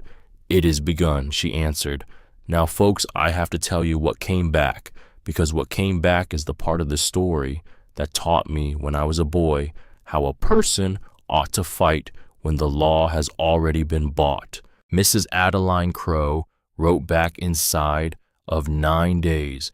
Her letter was 3 pages long, and it named by full name and last known address 11 other people in the territory of Colorado who had been ruined or robbed or run off by Cyrus Pennington in the past 15 years. She had been quietly keeping a list. She had not known what the list was for until Adelaide's letter came. She enclosed the list. She also enclosed a sworn affidavit, signed in her own hand and witnessed by a notary in Cheyenne, swearing to the circumstances of her husband's ruin. She offered to come to Denver on the 28th at her own expense and to bring as many of the 11 names as she could persuade onto the train. Marshal Beauregard Whitlock wrote back inside of 14 days. His letter was short. It said that the Office of the United States Marshal for the District of Colorado had received Mrs. Ashby's letter with the gravest interest. It said that the death of Sarah Pennington Ashby had been a matter of unofficial concern within the office for some years, although the office had never received a formal complaint from the family that would permit it to act. It said that the marshal himself would arrive in Denver on the 27th of December and would be present at the Whitcomb hearing on the 28th in his official capacity. It said in the last line in a hand the marshal had not entrusted to his clerk, Mrs. Ashby, "You have done the territory a service by writing this letter. Whatever else may be said in that courtroom, please know that." Edward Hartshorn, attorney at law, wrote back inside of 17 days. He accepted the case on contingency. He apologized for the lateness of his reply. He had been finishing a hanging in Leadville. He said he had heard of Hartwell Brennan and would not be sorry to break a lance with him. He said he would arrive at Ashby Hollow on the 18th of December, 10 days before the trial, to take depositions and to study what evidence the family had assembled. He said he had a private investigator on retainer and would dispatch the man at once to the records office in Pittsburgh, where the elder Pennington's will of 73 was filed, and to the assayer's office in Durango, where an estimate had been quietly commissioned the previous summer on a certain silver claim. He said he would see them on the 18th. He signed his name. 3 weeks, 3 letters, 3 answers, and the wheels of a counter-argument that Cyrus Pennington had not seen coming were already turning in 3 different directions, while the man himself sat smiling at a roll-top desk in Bitter Creek, sure that he held every card. But the cards did not include the bear trap that came on the morning of the 7th of December, when the snow lay knee-deep on the lower trail and the temperature at sunrise read -22 on Toby's porch thermometer, and Holden Ashby rode out alone before breakfast to bring in 3 head of cattle that had drifted down to the willow flats below the home pasture in the night. He did not come back at noon. He did not come back at 3. By 4, the light was beginning to go. Adelaide stood at the kitchen window with her hands in dishwater, and she felt before anyone said it that something was wrong. Levi felt it too. He came in from the woodpile without his coat, his small face white. "Pa is not back," he said. Adelaide nodded once. She dried her hands. She sent Levi for Toby. She sent Gideon up to the loft to fetch the heavy rifle and the bullet pouch. Rourke was up the ridge again at his trap line and would not be home before dark. Toby came in at a run, his blacksmith's apron still on. "She sees it," Toby said, taking in her face. "I see it, ma'am. I will go." "You will not go alone," Adelaide said. "I will go with you." "Mrs. Ashby," Toby began. "I will go with you," she said again, and there was that in her voice that Toby did not argue with. She put on her own boots, the heavy ones Toby had bought her down at Silver Creek the 3rd week. She put on the buffalo robe Rourke had given her on the road that first night. She tied a wool muffler around her face. She picked up the Winchester rifle Toby had taught her to load and to fire 3 afternoons out behind the smithy in the 2nd week when Holden had been off riding fence and had not seen. She put the small bone-handled knife Toby had also given her, the one with the cedar grip he had carved for her hand, into her belt. She kissed Levi on the forehead. She kissed Gideon on the forehead. She told them, "You are to stay in this cabin. You are to lock the door behind us. You are not to open it for any voice but mine, your father's, your uncle's, or Reverend Hawthorne's. If we are not back by full dark, Levi, you take the 2nd rifle from over the mantel and you put yourself between the door and your brother, and you do not move from that spot until daylight. Do you understand me?" "I understand, Ma," Levi said. It was the first time he had used the word. She did not let herself look at him. She did not let herself feel it yet. She turned to Gideon. Gideon was already crying. "You will see your pa again tonight," she said. "I promise you." She and Toby went out into the snow. The trail down to the Willow Flats was steep, and the snow was dry and squeaking under their boots, and the cold in their lungs was the kind of cold that hurts the back of the eyes. Toby led the way. He carried his own rifle and a coil of rope and a hatchet at his belt. They moved fast for the first half-mile, then slower as the timber thickened. Toby was reading the snow as he went. Hoof prints, Whiskey Jack's going down, no prints coming back, a drag mark at the edge of the trail, the kind a horse makes when its rider has dismounted in a hurry, a scuff in the snow that was not natural, a spatter dark 3 drops on a clean white drift. "Blood," Toby said softly. He pointed. "The horse," Adelaide said. "I do not think the horse," Toby said. They followed. The Willow Flats were a 1/4 mile below the lower pasture, in a creek bottom, thick with bare red osier and cottonwood and the bones of the year's beaver workings. The willows were dense enough that a man could be 10 feet from another man and not see him. The cattle, when Toby and Adelaide came in sight of them, were standing huddled in a rough circle in a clearing in the willows, lowing soft and uneasy, their breath making a single great cloud above their backs. 3 of them, the drifters. They had not been gathered. They had stayed where they were because something had stopped the gathering halfway done. Toby raised his hand. Adelaide stopped. Then Toby said aloud, low and steady, "Holden." A voice answered from the willows to their left, weak but clear, "Here." Adelaide ran. He was 30 yards into the willows against the trunk of a cottonwood, half buried in dry snow. He had pulled himself up against the trunk, and he had wedged a stick of cottonwood between his back and the bark to keep himself sitting upright. His Appaloosa Whiskey Jack stood 20 feet away, ground tied to a willow, watching his master with the alert grief peculiar to a saddle horse. Holden's left leg was extended in front of him, awkwardly not bent. It was caught in the iron jaws of an old bear trap. The trap was rust-pitted and antique, the kind of thing a 49er had set 40 years before and never come back for. It was the kind of trap that should not have been on Ashby land. Somebody had set it new and recently in the snow where a man in a hurry would not see it. The teeth had closed across the top of his boot and into the meat of his calf above the boot. The boot was full of blood. The snow under the leg was red. Adelaide knelt in the red snow. "Mr. Ashby," she said. "I am all right," he said. "I am all right, Adelaide." "You are not all right," she said calmly.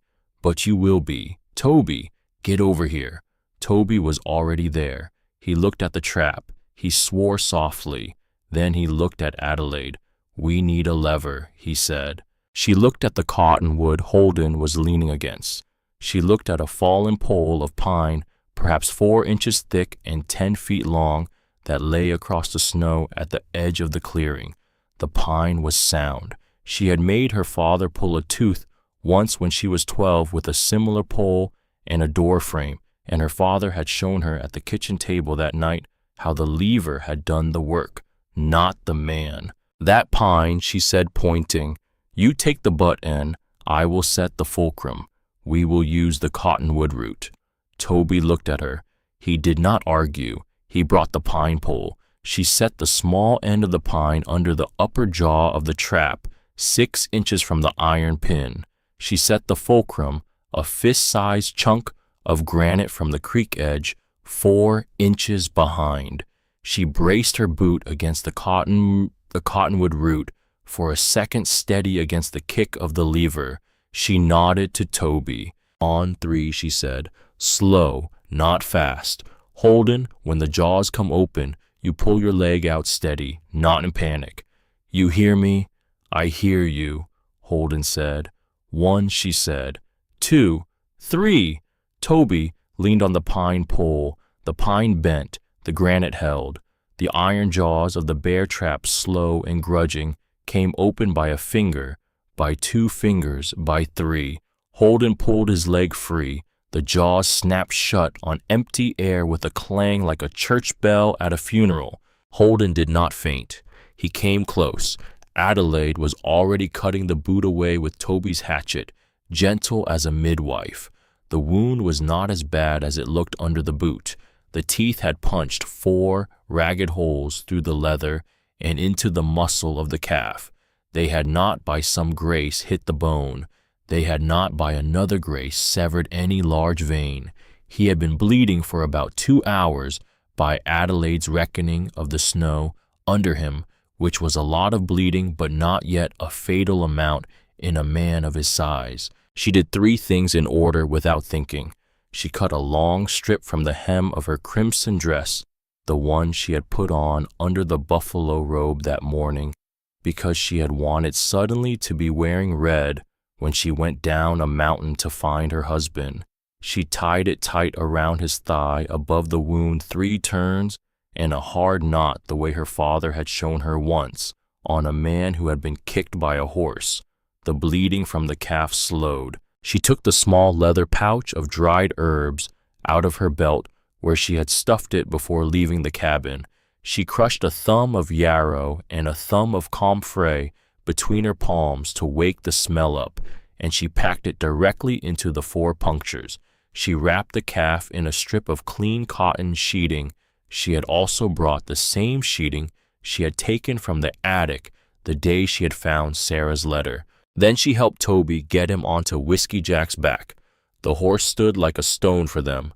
Toby walked at Holden's side and steadied him in the saddle. Adelaide walked at the head of the horse and led him by the bridle. The 3 of them, 4 counting Whiskey Jack, came back up the trail in the failing light. Halfway up in a stand of black pines, where the trail bent, a gray timber wolf came out of the dusk and stood across the trail and lowered its head and looked at them. It was a big wolf, 80 pounds, perhaps a little more. Its eyes caught the last of the light yellow. Adelaide stopped the horse. She handed the bridle to Toby without taking her eyes off the wolf. She brought up the Winchester. She did not lift it to her shoulder. She held it across her body, easy, the way Toby had taught her in the 2nd week. She thumbed the hammer. The click was loud in the cold. She fired one round into the trunk of a pine 6 feet to the right of the wolf's head, at chest height for a man. The wolf jumped backward as if it had been struck. It turned. It was gone into the timber inside of 2 heartbeats. Whiskey Jack snorted, but did not bolt. Holden on the horse made a small sound that might have been a laugh or might have been pain. Toby, holding the bridle, said soft as a prayer, "Mrs. Ashby, I will follow you anywhere, ma'am." "Walk," Adelaide said. They walked. They came up into the cabin yard at full dark, and the cabin door swung open before they had reached the porch, because Levi had been watching at the window for 2 hours and had seen them as soon as the lantern light from the porch had touched their shapes. He came out into the snow in his stocking feet, and he did not say a word, and he wrapped both his small arms around Adelaide's waist, and he buried his face in the buffalo robe, and he held on. Inside the kitchen had been turned. Gideon, all of 7 years old, had set a pot of water on the stove and a stack of clean strips of cloth on the table and a small pile of clean sheeting, torn and ready, the way he had once watched his Uncle Toby and his father prepare for the killing of a hog the autumn before. He had set out a tin of whiskey from Holden's high shelf and a tin of bear grease from the pantry and the small mortar and pestle Toby had made for Adelaide. He had even on his own initiative dragged a chair next to the stove and laid one of his father's clean shirts over the back of it to warm. He had been 7 years old and alone in a cabin for 2.5 hours while he waited to find out if his father was coming home, and he had spent every minute of it being a man. Adelaide stopped in the kitchen doorway. She put her hand on the door frame. She said low to the boy, "You have done your mother proud, Gideon Ashby." Gideon said nothing, but his small chest filled out under his shirt by 1/4 of an inch. They got Holden into the chair by the stove. Adelaide unwrapped the cotton, washed the wound with whiskey, packed it again with fresh yarrow and comfrey, and stitched the 4 punctures shut with a cobbler's needle and silk thread. Toby boiled clean over the kettle. Holden did not cry out. He bit down on a leather strap Toby gave him, and he kept his eyes on Adelaide's face the whole time. When she had tied the last knot, she pressed her forehead very lightly to his for 1 second, the only time her composure cracked the entire evening, and then she straightened and she said, "You will keep this leg, Mr. Ashby. You will have a limp by spring, perhaps, and you will know when a storm is coming for the rest of your life. But you will keep it."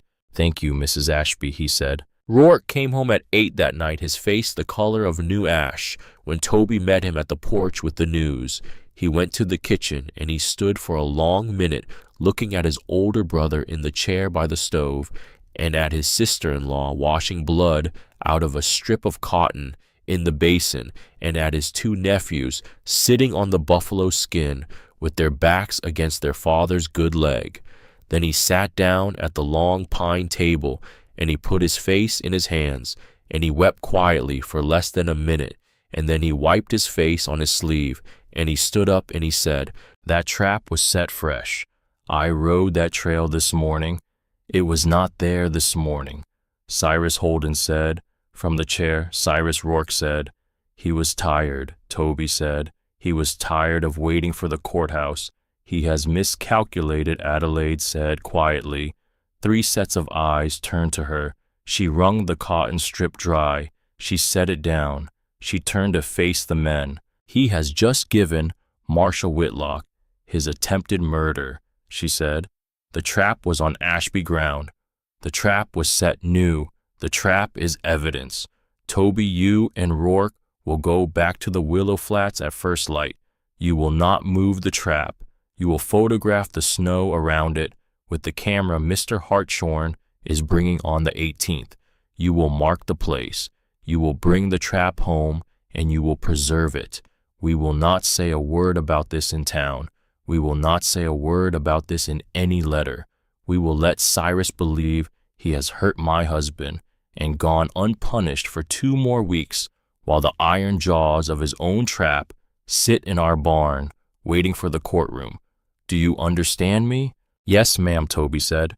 Yes, ma'am, Rourke said. Adelaide turned back to her husband. She knelt down by the chair. She put her hand on his good knee. Her crimson hem was dark with his blood. Her honey hair had come down out of its braid on one side. Her face was the face of a woman who had walked into the willows that day and had decided somewhere between the bear trap and the wolf that she was no longer afraid of any man on earth. We have him, Mr. Ashby, she said softly. We have him, Mrs. Ashby, he said. Edward Hartshorn arrived on the morning of the 18th of December on a plain bay horse in a plain black overcoat with 2 plain leather satchels and a young man riding behind him, whom he introduced as Mr. Wilkin, my investigator. Hartshorn was 44 years old and built like a dry creek, lean and weathered, with a sharp jaw and gray eyes and a habit of saying very little and listening very carefully. He shook Adelaide's hand the way a man shakes another man's hand. He sat at the long pine table for 6 hours that first day, and he listened, and he asked 17 questions, and he wrote down nothing until the very end, when he wrote on a single sheet a list of 14 items he wished to see before sundown. He saw them all by sundown. Sarah Pennington, Ashby's original letter in the wooden chest in the attic, the forged promissory note from the Bank of Bitter Creek, the custody petition from the District Court of Denver, the Christmas card of 1872 with Sarah's true signature, the bear trap propped in a corner of the barn with a blanket draped over it, the 4 punctures in Holden's calf healing well under fresh comfrey, the list of 11 names from Mrs. Adeline Crowe, the affidavit, the deeds to Ashby Hollow, going back to the original grant of 1862, the Pennington will of 1873, which Mr. Wilkin had brought from Pittsburgh in a sealed envelope, the assayer's estimate from Durango also in a sealed envelope, the boys watching from the staircase who came down when called and answered Mr. Hartshorn's 3 quiet questions with the dignity of small men who knew what was being asked, and the photograph of the bear trap site, which Mr. Wilkin had taken with the brass and mahogany camera that morning. The snow showing clearly, the boot prints of the man who had set the trap, the boot prints not matching any boot in the Ashby cabin, the boot prints having a small, distinctive worn place at the inside ball of the right foot where a man walks heavy, who walks always on a bank floor. Hartshorn looked at the photograph for a long time. Then he set it down and he said, Mr. and Mrs. Ashby, we are going to win this case. He said it the way a man says the bread is risen or the cow has freshened, as a fact of the natural order. Holden looked at Adelaide. Adelaide looked at Holden. For the first time in 3 weeks they smiled at each other. The trial was set for 9 in the morning on the 28th of December in the District Court of Denver before the Honorable Judge Ambrose Whitcomb, an old soldier of the Union Army and a man who Hartshorn had learned in his second satchel did not care for Hartwell Brennan and had not cared for him in 17 years. The Ashby family went down the mountain on the morning of the 26th in 2 wagons, one driven by Toby and carrying Holden, who could not yet ride, and Adelaide and the boys, and the second driven by Rourke and carrying the bear trap wrapped in oilcloth, the 11 affidavits, the will, the assayer's estimate, the original of Sarah's letter sealed in a tin box, and Mr. Hartshorn and Mr. Wilkin. They stayed 2 nights at a respectable boarding house run by a Mrs. Devereux, who had been one of the 11 names on Mrs. Crowe's list, and who, when she saw Adelaide step down off the wagon in the crimson dress, took both Adelaide's hands in her own and said quietly, "Child, I have been waiting to meet you for 15 years." The morning of the 28th was cold and bright. Denver in those years was a city of mud and brick and ambition, and the courthouse, was the newest building on its main street, 3 stories of red sandstone with a copper bell that had been hung the previous summer. The courtroom on the second floor was wood-paneled and warm, with a tall pot-bellied stove in the corner and rows of oak benches that filled by 8:15 with every man and woman who could find a seat. Word had traveled. A custody case was always a small drama in a frontier town. A custody case involving the mayor of Bitter Creek and a Boston bride was a large one. A custody case at which the United States Marshal himself was sitting in the 3rd row in his black coat with no expression on his face was the largest drama Denver had seen since the railroad came in. Cyrus Pennington came in at 5 minutes to 9. He wore the same gray wool overcoat. He was flanked by Hartwell Brennan, who was perhaps 50, and pomaded and carried a calfskin folio worth more than a year of Holden Ashby's hay crop, and by 2 clerks. He smiled at the gallery as he walked up the aisle. He smiled at the bench. He did not look toward the Ashby family. He had not yet seen in the crowd the 11 faces from Mrs. Crow's list who sat in a row in the 4th bench, all of them wearing their Sunday bests, none of them smiling. He took his seat. He did not see Marshal Whitlock until Whitlock turned his head slowly and looked at him across 3 rows. Cyrus Pennington's smile slipped for 1/4 of a second, the way a coin slips off the edge of a counter before it falls. Then it came back. Court was called to order. Judge Whitcomb came in. Everybody rose. Everybody sat down. The clerk read the petition. Hartwell Brennan stood and made his opening statement, smooth as river ice painting. Holden Ashby as a damaged man, Adelaide as an opportunist, the boys as endangered, and Cyrus Pennington as a grieving uncle who wanted only what his late sister's children deserved. Then Judge Whitcomb turned to the defense. "Mr. Hartshorn," he said. Edward Hartshorn rose. He did not approach the bench. He stood at his own table, plain black coat, plain gray eyes, plain right hand resting on the corner of a stack of papers 6 inches deep. "Your Honor," he said, "the defense will demonstrate today 3 things. First, that the promissory note presented in the parallel foreclosure action by the Bank of Bitter Creek is a forgery executed in the hand of the petitioner.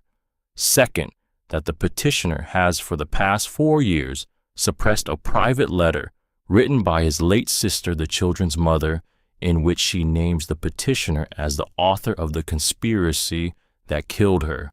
Third, that on the 7th of December of this year, the petitioner caused, through an agent, a bear trap to be set in the path of the children's father in a deliberate attempt at his life. The defense will further demonstrate that the petitioner's true motive in this custody action is not the welfare of these children, but his desire to obtain control through them of a silver claim worth $50,000 at present market, of which he is not himself the legatee. We will offer documentary evidence, photographic evidence, sworn affidavits from 11 citizens of this territory, and the live testimony of Mrs. Adelaide Ashby, of Mr. Tobias Ashby, and of Master Levi Holden Ashby, age 9, the elder of the 2 children whose custody is in dispute, and who has asked the court to be heard." The courtroom went dead silent. Hartwell Brennan rose. "Your Honor," he began. "Sit down, Mr. Brennan," Judge Whitcomb said. Brennan sat. "Mr. Hartshorn," the judge said, "you may proceed." He proceeded. "Now, folks, I am not going to take you through every minute of those 4 hours. A trial is mostly waiting and paper, but I will tell you the moments that mattered, because they are the moments my mother told me about when I was old enough to be told, sitting on the porch at Ashby Hollow on a summer evening in 1898, while my father trimmed the hooves of a colt in the yard. The first moment was the photograph. Mr. Wilkins, sworn in, walked the court through the boot prints in the snow at the Willow Flats. he laid two photographs on the evidence table side by side, the boot prints from the Willow Flats, and taken on the 23rd of December, when Mr. Wilkin had stood across the street from the Bitter Creek bank for 2 hours with his camera, the boot prints in the fresh snow outside the bank door, after Mayor Cyrus Pennington had walked across them. The two sets of prints side by side showed the same distinctive worn place at the inside ball of the right foot, the same boot, the same man, the courtroom murmured. The second moment was the signatures. Hartshorn produced the Christmas card of 1872 with Sarah's true signature, the forged promissory note, and 3 other documents bearing Cyrus Pennington's own signature. He spread them on the evidence table. He invited Judge Whitcomb to look. The judge looked. The judge took out a small magnifying glass from his bench drawer, the kind issued to officers in the Union Army for examining maps, and he looked again. The S in Sarah on the Christmas card had a small round loop. The S in Sarah on the promissory note had a small hooked tail. The S in Cyrus on his own 3 signatures had the same small hooked tail. Judge Whitcomb set down the magnifying glass. He looked at Cyrus Pennington. Cyrus Pennington's small, even teeth disappeared behind his closed mouth. The third moment was the will. Hartshorn read into the record the relevant clause from the elder Pennington's will of 1873. To my grandchildren born, and yet to be born, of my daughter Sarah Pennington Ashby. He laid down the will. He picked up the assayer's estimate. He read into the record the figure, $50,000 at present price of silver. He laid down the assayer's estimate. He laid down beside it 3 letters from Cyrus Pennington's New York creditors, which Mr. Wilkin had obtained through means Mr. Wilkin did not specify, demanding repayment of $38,000 by the first quarter of 1880. He laid them flat. The courtroom murmured louder. The fourth moment was Sarah's letter. Hartshorn did not read the letter aloud. He handed it to Judge Whitcomb in its tin box. He said, "Your Honor, with the court's permission, this letter will be entered into the record, but I ask that it not be read aloud out of respect for the woman who wrote it and for the children who are present." The judge opened the box. The judge read the letter slowly while the courtroom held its breath. The judge's eyes were wet when he finished. He closed the box. He set it on the bench beside him. He said in a voice gone slightly thick, "The letter is admitted." The fifth moment was the bear trap. Toby Ashby walked up the aisle and laid the trap wrapped in its oilcloth on the evidence table. He uncovered it. The iron jaws were rust-pitted, but the springs were oiled and new. The pin showed fresh tool marks where it had been recently filed. Toby walked the court through what he and Rourke had found at the Willow Flats: the fresh boot prints, the drag mark, the matching prints from outside the bank. He spoke for 11 minutes. He did not raise his voice. He did not embellish. He told what was so. When he was done, he stepped down. The sixth moment was Adelaide. She rose in the crimson dress, the same dress, the one with a strip cut from the hem to make a tourniquet. The hem still showed the cut. She walked to the witness box. She was sworn in. Hartshorn asked her 3 questions. He asked her how she came to be in Colorado. He asked her what kind of mother she had been to the boys. He asked her what she had found in the Willow Flats on the 7th of December. She answered all 3. When she came to the 3rd, she said, "Your Honor, my husband would have died in those willows if his children had not had a stepmother. Cyrus Pennington, in trying to make my husband's children fatherless, has made me their mother, in fact. I did not come to Colorado to be a hero. I came because I had nowhere else to go. I have stayed because 2 boys have decided I am theirs, and a tall man on a settle has decided he can endure me beside him. That is all." The 7th moment was Levi. He stood up from the bench beside his father. He walked up the aisle in his small black coat. that Toby had cut down from a larger one, and his small black tie that Adelaide had tied for him that morning, and his small clean boots that Rourke had blacked. He climbed up into the witness box. He could not quite see over the rail. The bailiff fetched a footstool. Levi stood on the footstool. He raised his right hand. He was sworn in. Mr. Levi Ashby, Hartshorn said gently, "The court has asked to hear from you. Will you tell the court who you wish to live with and why?" Levi looked across the courtroom at Cyrus Pennington. Then he looked at Judge Whitcomb. He spoke in a clear 9-year-old voice that did not shake. "Uncle Cyrus," he said, "has never come up our mountain. He has never seen my brother sick. He has never seen our pa work in the cold. He has never sat at our table. My mother is gone. I do not say that because I do not love her. I say it because she is gone, and a person who is gone cannot raise a boy. The lady who has come, the lady in the red dress, she has not tried to be my mother. She has only tried to be in the house. She has read me a book about a man on an island. She has put yarrow in the beans. She has gone down to the Willow Flats with my Uncle Toby in a snowstorm to bring my pa back. She has not made me say her name, but I am going to say it now in this courtroom, in front of you, sir, and in front of all these people, and in front of the man who tried to take my pa from me. Her name is Adelaide. She is my ma." He looked at Adelaide. Adelaide had her hand pressed flat against her own mouth. Levi looked back at the judge. "I want to live with my pa," Levi said, "and my ma and my brother and my Uncle Rourke and my Uncle Toby at Ashby Hollow until I am grown. That is what I want." Judge Whitcomb did not speak for a moment. Then he said very softly, "Thank you, son. You may step down." Levi stepped down. He walked back down the aisle. He did not take his eyes off Adelaide. When he reached her bench, she opened her arms, and he climbed into her lap, although he was 9 and almost too big for it, and he buried his face in the crimson velvet, and she held him, and the courtroom watched, and not one person there had a dry eye, including Marshal Whitlock and including Judge Whitcomb himself. Hartwell Brennan rose for cross-examination. He looked at Levi in his stepmother's lap. He looked at his client. He sat down. "No questions." "Your Honor," he said. Judge Whitcomb gavelled the proceedings to a 1-hour recess.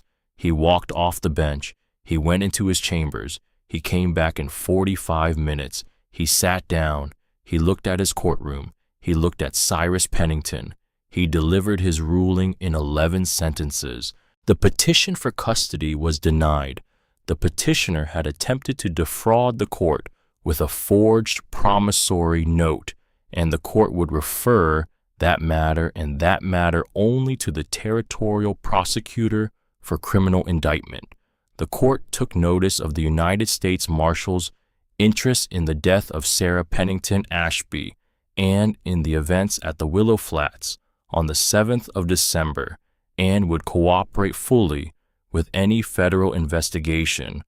Custody of Levi Holden Ashby and Gideon Tate Ashby remained with their father, Holden Ashby, and his wife, Adelaide Thornberry Ashby.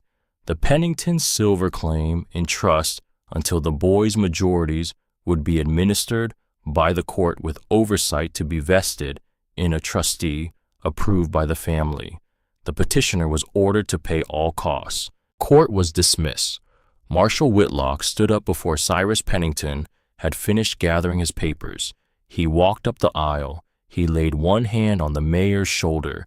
"Mr. Pennington," he said in a voice that carried, "I am placing you under arrest for forgery, conspiracy, and the attempted murder on the 7th of December, last of Mr. Holden Ashby of Ashby Hollow. We will discuss the matter of your sister's death in a separate proceeding." Cyrus Pennington's face went white.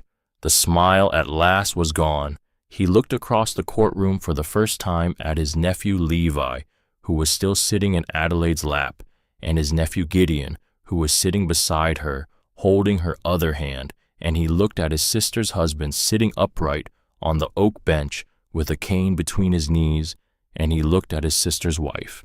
Adelaide Ashby looked back at him. She did not stand up. She did not raise her voice. She spoke from where she sat with her son in her arms, and her voice carried clear across the courtroom in the way a small bell carries clear across a still meadow. "Mr. Pennington," she said, "thank you, sir." The courtroom held its breath. "Thank you for showing me before it was too late exactly the kind of man you were. And thank you, Mr. Pennington, for underestimating a Boston girl." Marshal Whitlock pulled Cyrus Pennington's hands behind his back. The cuffs went on. The bailiff opened the side door. They walked Cyrus Pennington out of the courtroom and out of the lives of the Ashby family forever. It was over. 5 years passed, the way they pass in country like that, quickly and slowly at the same time. The first spring came and the trail to the Willow Flats greened over. The first calving season went well. The second was harder.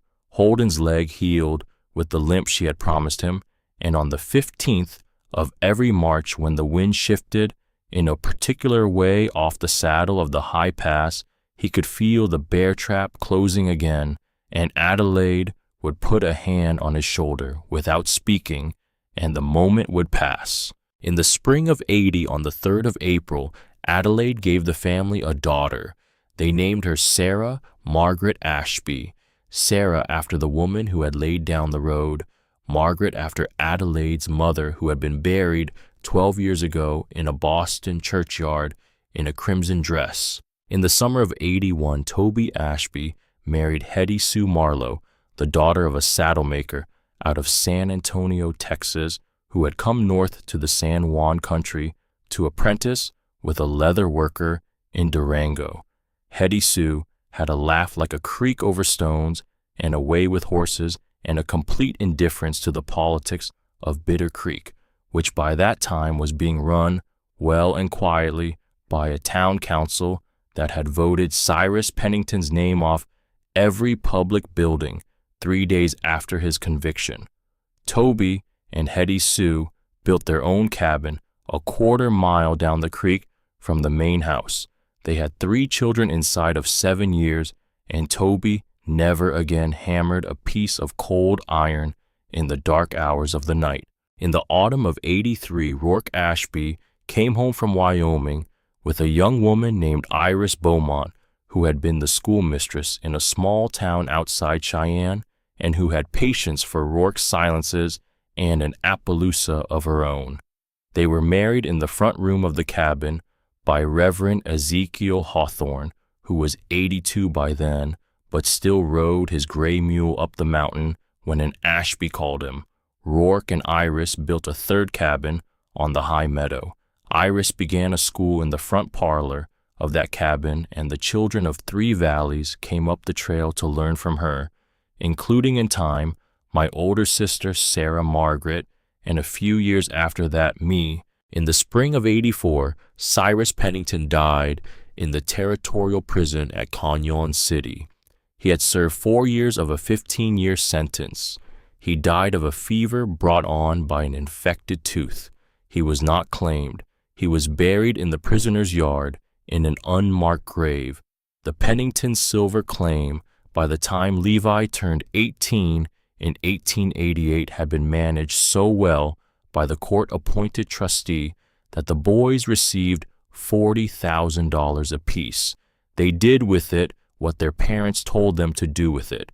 Half of each share went into a trust to fund the school in Iris's parlor in perpetuity for any child of the San Juan High Country whose parents could not pay tuition. The other half built each boy his own start in life. Levi went to Denver and then to St. Louis and became a doctor of the old country sort the Reverend Pelham Thornberry, his stepmother's father, would have recognized. He came back to the San Juans every spring to tend the families along the high creeks. Gideon stayed in the mountains. He apprenticed in Toby's smithy from the age of 14, and he became by 22 one of the finest farriers in the Four Corners region. He never married.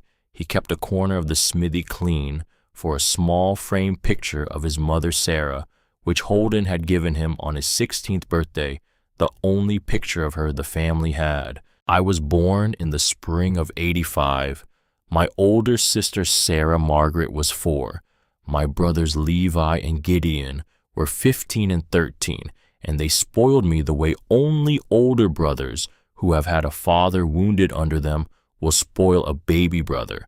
I grew up on the porch at Ashby Hollow. I learned to read at Aunt Iris's table. I learned to milk a cow from my brother Gideon, who taught me the way our mother had taught him in the barn the first morning, to say good morning to the cow and to mean it. My father, Holden Ashby, died in the spring of 1907. He was 61. He had ridden out on a soft May afternoon to bring in 3 head of cattle that had drifted down to the Willow Flats, and his heart, which had carried so much for so long, had given out under him in the saddle. Whiskey Jack, who was an old horse by then, but still walked the trails like a young one, had stood over him for 2 hours until Toby came looking. He died, my mother said, in the place he had lived. He died, my mother also said, knowing he was loved. I am writing this in the autumn of 1909. My mother, Adelaide Thornberry Ashby, is 52 years old. She still wears the crimson velvet dress on Sunday mornings, although it has been let out 3 more times since the year she came up the mountain in it. The strip cut from its hem has been kept folded in tissue in a wooden chest in the attic, the same chest where Sarah Pennington Ashby's letter once lay, the chest now serving as our family archive. My mother teaches piano on Tuesdays and Thursdays in the front parlor. She still keeps a hook on the back of the pantry door for drying yarrow and chamomile. She still says her prayers at the side of the bed at night, and the 4 names she names are not the 4 names she named in the back room on her wedding night. They are my father, Holden James Ashby, who is gone, my older sister, Sarah Margaret, my older brother Levi in St. Louis, my older brother Gideon in the smithy, and me, and my younger sister Charity, who came along in '87, and always last and never forgotten, Sarah Pennington Ashby, whose ring my mother still wears on her own finger beside the gold band engraved on the inside with the word endure. They called it a joke, friend. The men of Bitter Creek, that winter of '79. They put $50 down on a Boston girl who they thought would freeze to death on the mountain inside of a month. That $50, by the way, was never collected. The men who placed the bet died one by one in the years that followed of various plain causes, and the man who held the stakes, who was the bartender at the Bitter Creek Saloon, donated the pot to the school in my Aunt Iris's parlor in 1891. It bought the school its first set of slates. So, in a manner of speaking, every child who has learned his letters in this valley for the past 18 years has learned them on a slate paid for by a wager that the woman who built the school would die in a snowstorm. That is the kind of justice the mountain serves in the end. Slow, quiet, with clean hands. Up on the highest pocket of the San Juan Range, where Ashby Hollow still stands in the timber, the porch is wide enough for 2 rocking chairs. One is empty now, one is not. My mother sits in the one that is not most evenings, with a cup of strong black coffee in her hands, and she watches the sun go down behind the western peaks. The light catches the gold in her honey hair, where it is going gradually silver, and every once in a while, when the wind shifts off the saddle of the high pass in just the right way, she lifts the cup and she says, soft to no one anybody can see, "Good night, Mr. Ashby." That friend is what was given to a girl who was thrown away, and what was given to a man who was afraid of dying alone. The mountain does not care, friends, but family does, and a roof and a fire and a hand in the dark and a name on the inside of a gold band, all of those things are family. Until next time, friend, keep your fire burning bright and keep one chair on your porch warm for the one who comes up the mountain in the snow. Good night from Ashby Hollow. Good night.